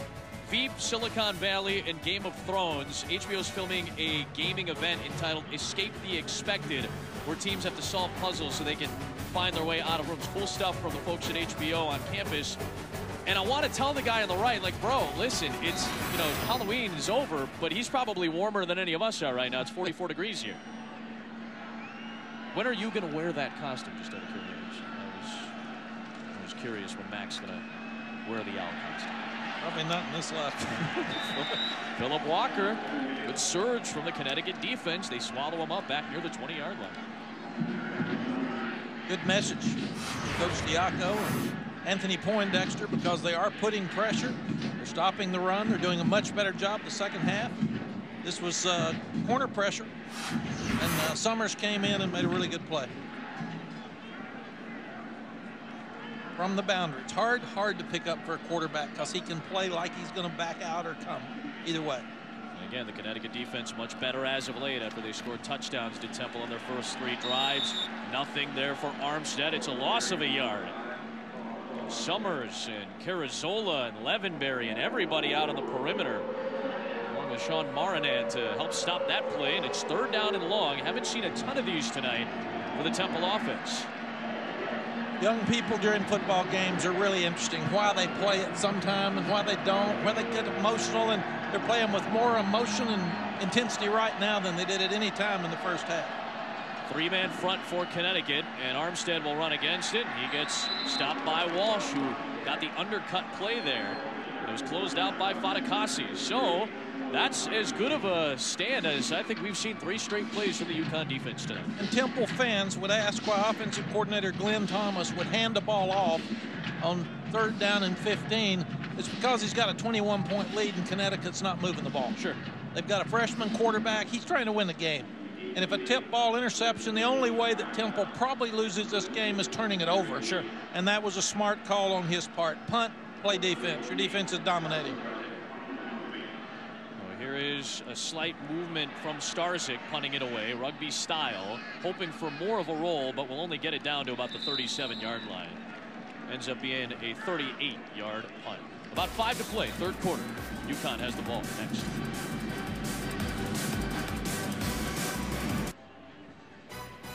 A couple of big games for teams that are sitting in the top 10 come Saturday, when Michigan will take on Maryland from the Big House, and then Washington will go on the road to close out our Saturday against Cal in a game that, as Mac Brown aptly said earlier, might go forever. A couple of teams that have important games on the docket in the next several weeks. Washington tied for the second longest win streak in the country. Find Alabama, who's got to go on the road tomorrow as well, to the site of game day in Baton Rouge. This drive starts at the 37-yard line, and about a yard for Arkell Newsom to start this Connecticut drive, a crucial one to try to get on the board. And if you're David Corley, the new offensive coordinator for Connecticut, you're going to have to open it up a little bit more here with 4:56 left. You're going to have to let your freshman quarterback go, because you're going to have to score some points to have a chance to win this game.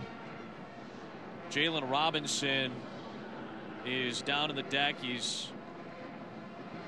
I beg your pardon. Trey Rutherford, junior out of Canada, was down on the deck a moment ago. Stood up and then went right back down, so he's being tended to by the Connecticut training staff.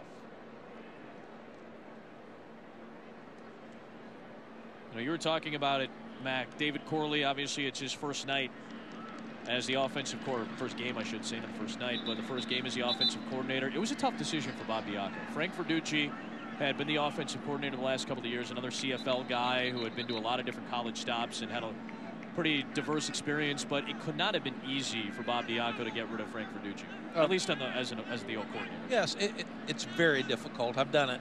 You know the family, you know the kids. These guys, he's known him.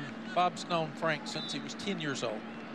Their families are very good friends, so it's a very, very difficult decision. It was a good decision because they weren't playing well, and that's why you have to make these changes. Is it all going to get fixed tonight? No, but it has a better chance in the future with this quarterback and some new thoughts and fresh energy. Second down and 9. Williams.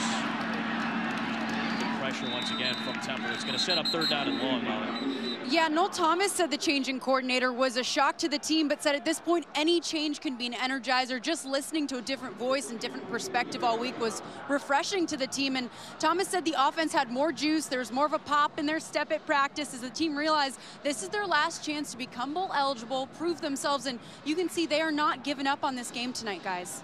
And again, that's a good point, Molly. They have to win out, and this is not an easy schedule. They have to go to Boston College after a bye week, and then they would have to play against Tulane, which would be the easiest of the 3 remaining games just in terms of FPI percentage. But this is not an easy schedule. Draw play on third down and long, and Newsom will get stopped shy by about 5. Jared Allwan there on the stop. And Connecticut's a team. They mixed things up this week. Well, in year 2, they went to a bowl game. So they had so much hype coming into this year, and expectations are probably ahead of where they need to be with this program right now. And remember last year, you upset Houston. They had the lone loss on Houston's outstanding season came from this team a year ago. They held them to 17 points. I remember their great game out at Missouri. I mean, they've played some great games under Bob since they've been here. Yeah, they held that Missouri offense in check and had a shot to win that game. Had a chance to win the game late. On the road at an SEC school last year. Sean Chandler, who has returned to the team in the last 2 weeks after a knee injury, now back to return punts, and a long field in front of Temple when you come back to Connecticut.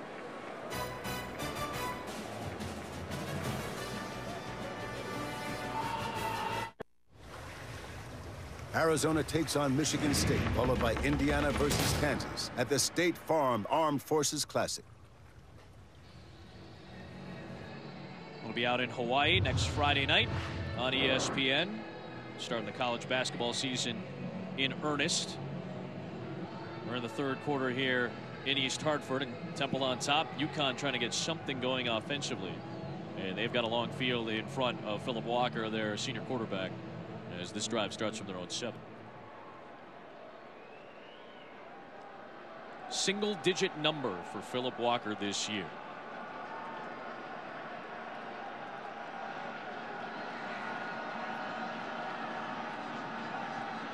first down, they'll keep it on the ground. And Armstead gets run down by Melanfonwu after an 8-yard run. Melanfonwu is such a really good player. Big, strong, fast. He's been very impressive tonight. But we're also seeing Temple slow down. Sure. They're running the ball. They're huddling. They're trying to take some time off this clock now. They want to move it from one end of the field to the other because they've got poor field position. And they've had poor field position this third quarter. So Sharga is in there as a fullback. Could see him carry it too. Instead, he'll be the lead blocker against the linebacker Walsh. And Armstead will muscle his way to a first down. You know, Sharga is a guy that we've talked about tonight. Walker is a guy we talked about. And we mentioned those single-digit numbers because that's a tradition that Matt Rule wanted to bring back. The toughest guys on the team get the single-digit numbers. And Philip Walker gets the number 8. Remember, that was Tyler Matakevich's number, one of the greatest defensive players in Temple history, now playing for the Steelers.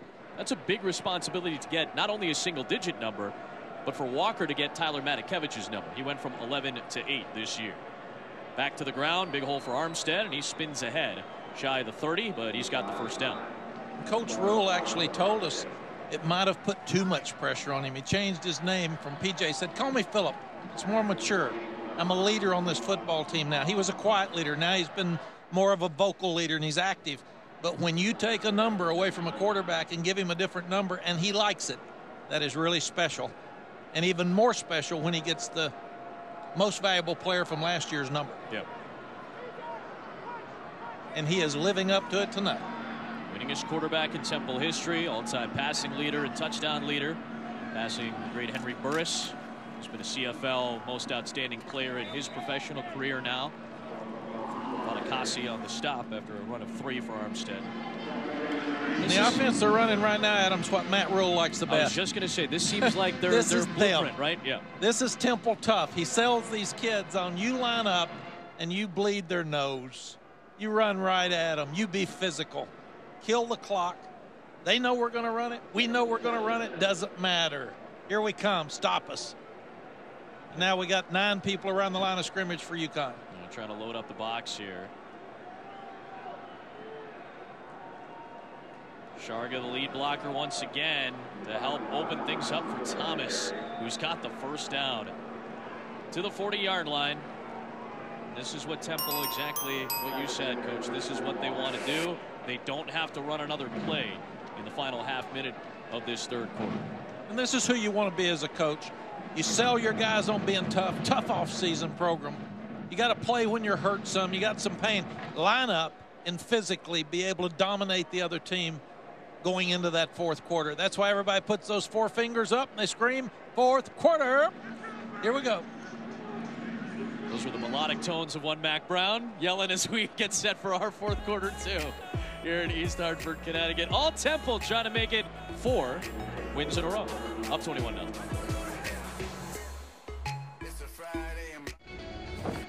Temple's all-time leading passer and touchdown thrower and winningest quarterback Philip Walker got this team started on the right foot tonight, led them on a 75-yard touchdown drive, and he's been on point ever since. And he's been really sharp, especially the last few weeks during this win streak. When you've got to play championship caliber football down the stretch, your leaders have to take over. They've got great seniors on defense, but Philip Walker is the leader of this Temple offense. Now he does have an interception tonight.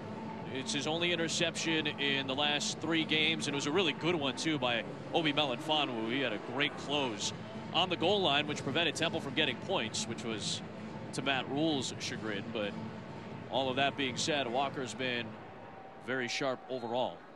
And he's got first down from the 40-yard line with 15 to play.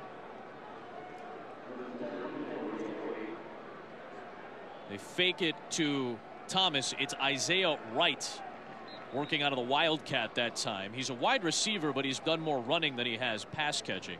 No gain on that play, though. Yeah, they're really excited about Isaiah Wright for the future. He hasn't touched it much tonight, but he's a young freshman that is big and strong and fast, and a guy they really look forward to playing a lot in the future. He's got some speed and space. He'll be a space player. On the ground, surging ahead, Jahad Thomas. Picks up 5, sets up 3rd down and 5. We saw the Temple team 3 weeks ago, and it looked to me and felt like with the Temple staff, that was maybe a defining moment in their season. They had to line up and be more physical than South Florida because South Florida dominated them the year before, and they were, both sides of the ball. Phil Snow made some adjustments at halftime, slowed down one of the better offenses around, and this bunch has become so physical. And Philip Walker's throwing well, but the offensive line's really growing up as they finish the season. Pressure coming from Connecticut, yep. And Walker smoothly gets it away to Broderick Yancey inside the 35 of Connecticut. He has made the plays when he's needed to make those plays. Down to the 33 and a 22-yard conversion. Such a good play by Walker. They're coming after him. They're bringing them all. He stands tall. He throws an accurate pass on the inside of Yancey for an easy first down. And now they get to go back to what they want to do, line up in that power formation and see if they want to run it down against Connecticut inside the 35. Connecticut's putting them all in the box. We just have a fist fight. That's what it's become right here. Yeah, they'll keep the run play on. No checking. And Thomas trying to get to the outside with a penalty marker thrown. Tackle is made by the corner Javon Williams. It's been a relatively clean game. Holding number 87 of the offense. 10-yard penalty from the previous spot. First down. It's Cole Boozer, backup tackle who will throw on the 87 jersey and play tight end as well. Got tagged with that holding penalty. You get frustrated as a coach in this situation because you're getting 4 yards, you're getting 5 yards a pop. You can't have a holding penalty because you're trying to run the clock down, and this puts you in an awful position at 1st and 20. And can Anthony Poindexter's defense take advantage of this long first down? Try to get off the field. Armstead to the perimeter, and somehow he just finds a little bit of a seam, but a really nice chase down by Melanfano. It is an 11-yard, 12-yard run almost. So that sets up a second down, and Raquel Armstead has had a big night on the ground. Melanfano is as advertised. He came all the way across the field. Armstead's a great back. He's big, he's strong, he's a tough guy. And Melanfano runs right through him. So he's an impressive player. Well, we saw Raquel Armstead go off for 210 yards, a career high against South Florida. And despite the Melanfano stop, Raquel Armstead is over 100 yards, and he bursts through the middle here. And he's not afraid to put a shoulder down as well as he runs into Melanfano this time. He's got the first down at the 14-yard line. Third time, Molly, this year that Raquel Armstead has gone for over 100 yards. Yeah, that's right. And Philip Walker said Armstead has really proved himself this season, upping his level of physicality to fight for those extra yards after contact. And Walker said he'll give the ball to Armstead whenever they need an explosive play. He believes in his ability to break tackles and go the distance, guys. About 7 a pop so far tonight, Mal. We saw against South Florida, he's big and physical, but he's also really fast. In the open, he got into the open field, and I think he ran for what, a 76-yarder in that game, a career long. A little bit of shiftiness shown there, ability to break a tackle and still muscle ahead for about 10. Williams on the stop. Depending on the spot, it'll be either first and goal or second and short. Temple's really a good football team. They can line up and run the power play time and time again and make yards, and they still have the skill to go outside. Their backs take care of the ball. They're not a turnover team, so they're really good at every position on offense. They just needed the offensive line to come through, and those guys get better and better. And Mac, to that point, they have over 200 yards through the air and over 200 yards on the ground tonight. Really nice balance for Temple. Out of that power set, it's Armstead again. Trying to slip to the outside. Good job to at least sniff that play out and force the stop. Luke Carazola out on the perimeter in his 29th career game with a solid stop. And for Bob Diaco, this defense is still playing really hard, understanding they're not going to win the game because they can't move the ball well enough, and that really can deflate a defense, but these guys are still working and playing hard. When you talk about balanced offense, too, we used to say, is it 25 runs and 25 passes? No, it's yards. It's yards. It's yards, because that's what you need, is the production is in the yards. So this is a crucial 3rd down and 2, if nothing else, for the psyche of Connecticut. Walker. He's got space out on the perimeter. He'll fire to the end zone. And for the second time tonight in the end zone, it's Melifonwu with an interception. The two mistakes tonight have come near the goal line, and they've both gone into the hands of one of the better safeties that you're going to see in college football right now. Little play action pass. Philip Walker gets outside to the right. He's got Colin Thompson in the back of the end zone. Melifonwu comes up underneath for an easy interception.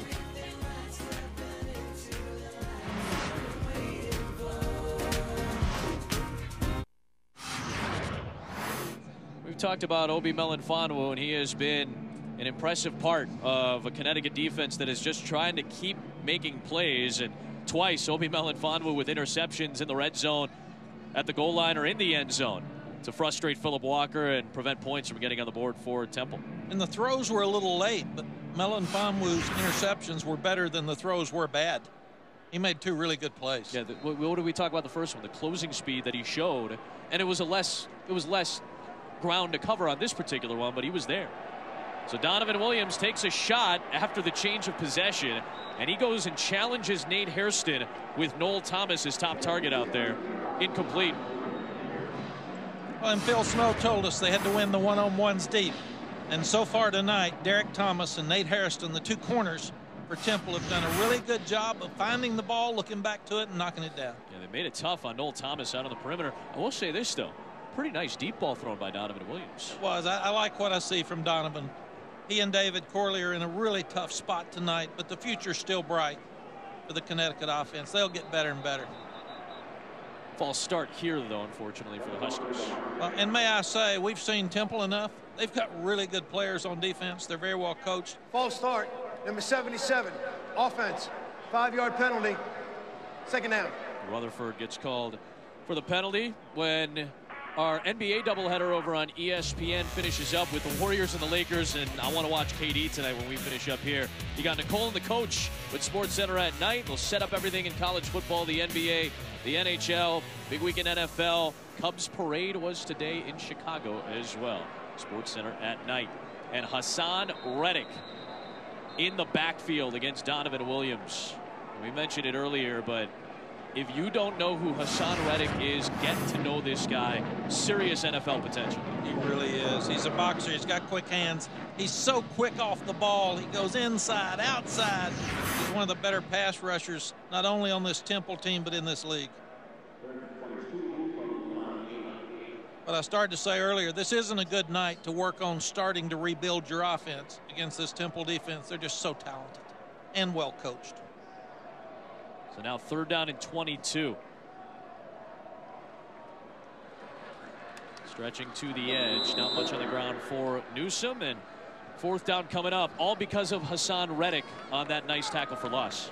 Yeah, that's right, Adam. And Hassan Reddick works really hard to keep his weight up, gaining over 50 pounds since he joined the team. And he shuddered when I asked him about being undersized as a DN, saying, I may be smaller than the guy in front of me, but I never feel undersized. Those bigger guys can't move as fast as I do. Spend extra time in the weight room to assure that I'm stronger. My strength and my speed are my best qualities. This is a kid who started as a walk-on. He's nominated for the Burlsworth Trophy, which is awarded to the best player who started his career as a walk-on. And you talk about a long journey. This guy played running back, safety, linebacker, end. He said one of the great things for him is he knows the whole defense. Yeah, exactly. Because he's played everywhere. He does. He might end up as a linebacker at the next level, potentially. He'll end up somewhere. He will, no doubt about it. 21-0 Temple in the 4th.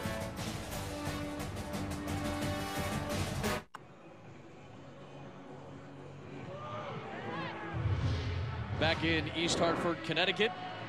And a 21-0 advantage for Temple. A couple of interceptions in the red zone tonight for Philip Walker, but outside of that, he's been relatively clean.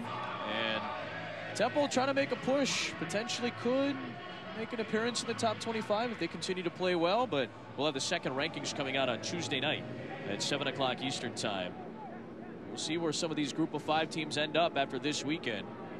Boise State, Western Michigan, the 2 headliners certainly in the group of 5, and we'll get a chance to see Western on our air on Tuesday once again. They'll play on the road at Kent State, and they got a nice win on the road against Ball State this week. First down, a good field position for Temple, and not much there, about a yard for Jahad Thomas. This was a night where Temple could have been flat. Could have been a disaster night, and they've come ready to play.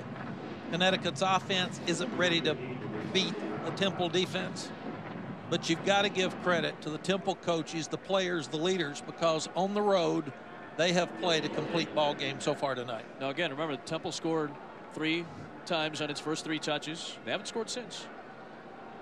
They have over 400 total yards, though. On the end around, it's Isaiah Wright. As we said, they like to use him in the running game. And a couple on the play. Good play by Matt Walsh on the outset. And one of their issues offensively has been red zone, and they've taken, at least with turnovers, they've taken 14 points off or 3 points off by the good job with Connecticut's defense in the red zone.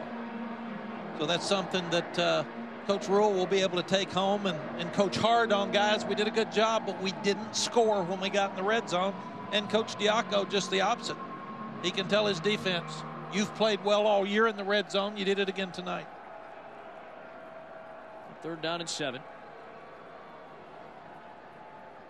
Throwing it up for grabs, and a nice play by Broderick Yancey against John Green. And a floating pass is pulled down for a first down. This is a wheel route. You had man coverage, and you just threw it up. Really good catch by Yancey. Good throw to the outside. Soft ball to catch. John Green lost his eyes. You got to keep your eyes on the ball. As soon as you see the receiver look up for the ball, you got to turn your head back and try to bat it down or intercept it. Sharga back in as the lead blocker, and a big takeout block by Nick Sharga to allow Jahad Thomas to take it for almost 10 full yards. Wow, what a block. Well, we saw this 3 weeks ago, but big Deion Dawkins on the left side, Sharga, they're just knocking people out. You get tired of 240 pounds coming at you every minute of every day, and Deion Dawkins, 66, the left tackle, we've been told will be a really high draft choice in the offensive line. A good blocking up front from those guys, and now Jahad Thomas ahead, about 3. So inside of 6 minutes to play, and Temple continues to churn. This is a historic football program. It's been around for a long, long time. They've played football since 1894, but they've never been to bowl games back-to-back seasons. They've only been to 5 ever, including last year in the Boca Raton Bowl. And Matt Rule has this team on the precipice of something historic. 6-6 may not get you into a bowl game, as was the case a couple of seasons ago in 2014. If you got 7 wins with all the bowl games that are available to you, you're going to be in. And this is going to all but guarantee that Temple goes to bowl games in back-to-back seasons for the first time. And Matt Rule has a lot to be proud of with this program, the way he's turned it around after a rough start in his first season. Well, and if you look at this program as of late, you've got Al Golden, did a great job of getting it stirred up again. Then you get Steve Adazio comes in. And Matt Rule is just continuing. He left here, he went to the New York Giants, so he's got pro experience. This guy's got energy, he's got toughness. The guys really like him, he's fun, he plays games with them, but he's got a good football team. And it wasn't a good football team to start the year, and that's what when coaching matters. He took an average team with a lot of injuries, a lot of new faces, and turned them into a really good football team down the stretch. Well, a little bit of an issue on the snap, though. The ball near the 25-yard line. Connecticut is claiming that they have it, as is often the case when you see a play like this. But Philip Walker's almost already headed towards the sideline. He was so frustrated, and it indeed looks like UConn has the football. 4:23 to play, and UConn has continued to stay strong on the defensive side of the football. Bob Diaco with something to be excited about. Issue on the snap. It looked like UConn was the team at the bottom of the pile with Walsh.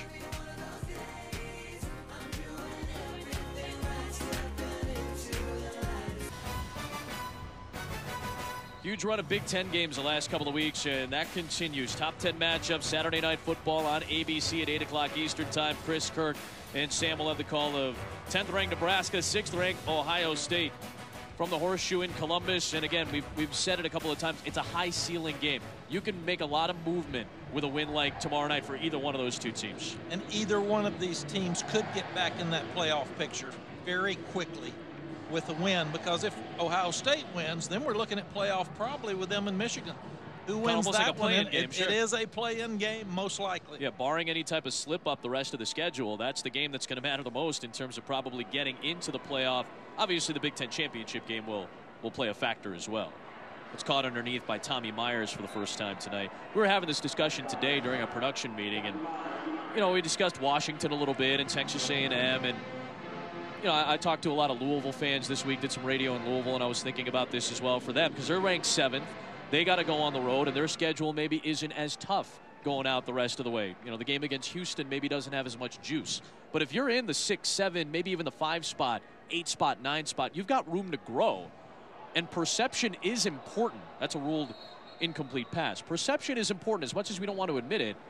When you lose, who you lose to, those things do matter. And if you've got room to grow, I think that actually is an advantage for teams like Ohio State and Washington and Wisconsin and Auburn. Well, and if you're sitting here as a fan or a coach, you can't worry about who you play. That's out of your control. Worry about what you can control. And we have seen people that have come from nowhere to get back in it at the end. So it's still way early in the playoff picture.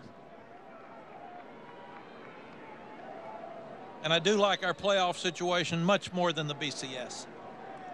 Williams, nice zip on that pass across the sticks, and it's a completion to Hergy Mayala, the sophomore from Montreal, for a first down at the 43-yard line. I think everybody would agree with that as well, by the way, that the playoff system now much more significant in terms of how fair it can be, how much growth it gives to the sport. Ohio State was 16th in the initial playoff ranking at one point, and then Alabama ended up winning as a top 14, but only Oklahoma was the team outside the top 12 even. They were 15th. So, you know, there have been teams that have worked their way into the rankings because they have high ceiling games. Yeah, and Ohio State lost to a Virginia Tech. Oklahoma lost to a Texas. But they were tough losses, but they were early. They were early. And again, that goes back to that point that when you lose does seem to matter, because I think it's hard not to believe that a team is hot and playing its best, and they've gotten better, and they're already pretty good, and if they continue to get better, that's a team that might deserve to be in the conversation for the playoff.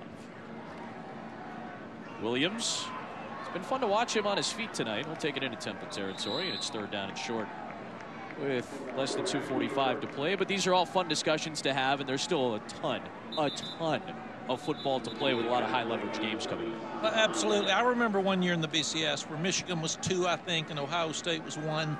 It was the last game of the year. That's right, yeah, 1 versus 2. And Michigan didn't get in. There's an injured player on the field right now for Temple. 2:37 to play. We'll check on him and continue the discussion on the other side. Now, before we went to break, we were talking about teams like Michigan, Washington, things of that nature. And, of course, you'll see both of those teams. They're top 5 right now. Maryland, Michigan for the Big House at 3:30 on ESPN. I think this is going to be a fascinating one. Washington going on the road at Cal, a place where some weird things have happened. And, of course, it's Pac-12 after dark, so it's going to get weird. Saturday, 10:30 for that contest for the Huskies and the Golden Bears. 21-0, Owls leading these Huskies.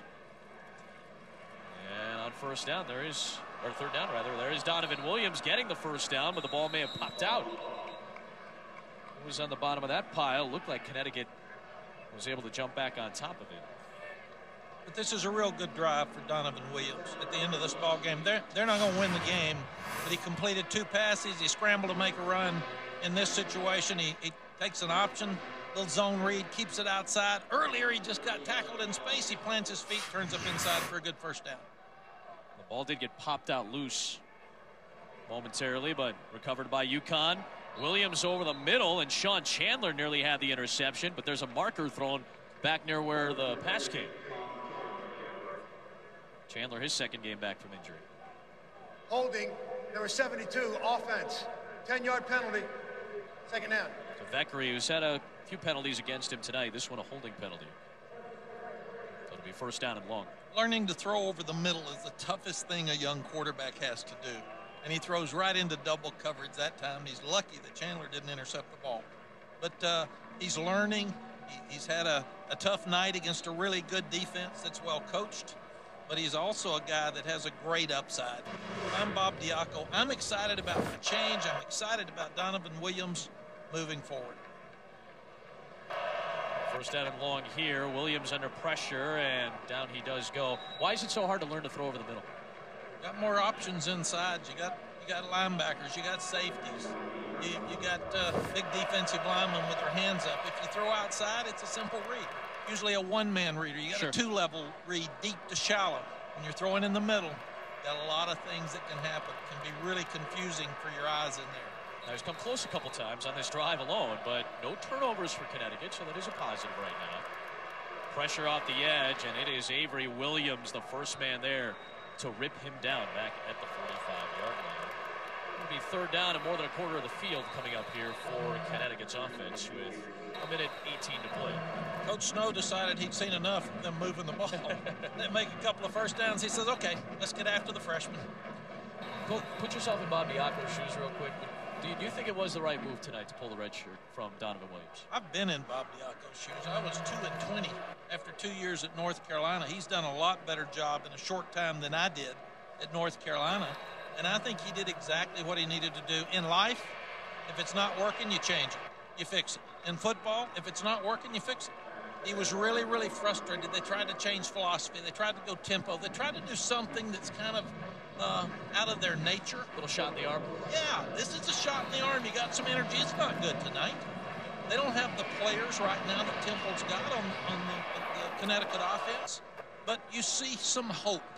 And these guys will take some hope out of this game. Defensively fought their guts out to hang in there at 21. Forced 3 turnovers, 2 of them in the red zone.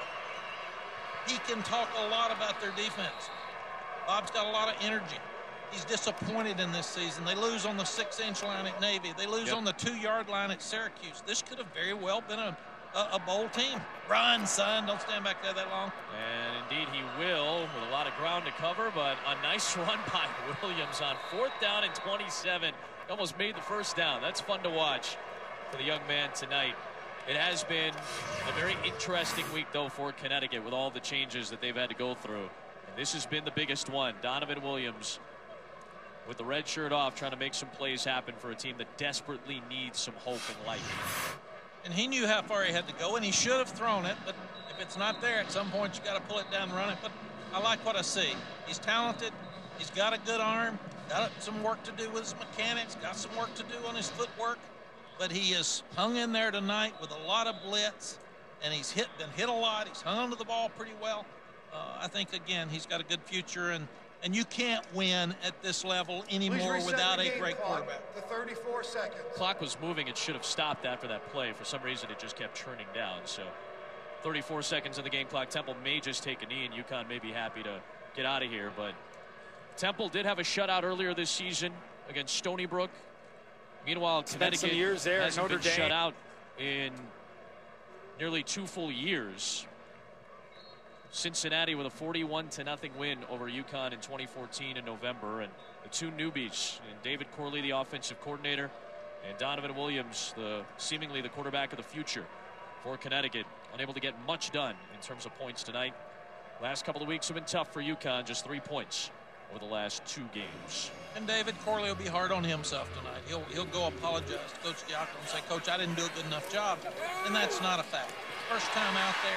It's a learning experience for him. Got a new quarterback, learning experience for him. Their defense is where it needs to be. Bob's just got to continue to work on this offense. All but guaranteed. Temple is headed to a bowl game for a 2nd consecutive season. It'll be the first time in program history that they have that feat to look at. 21-0 shutout tonight for Temple. They get their 7th win of the year. For Mac Brown, Molly McGrath, our great producer Brian Yarner, our director Aladdin Freeman, our great crew. Adam Amin saying so long. College football scoreboard with Chris and Joey is next.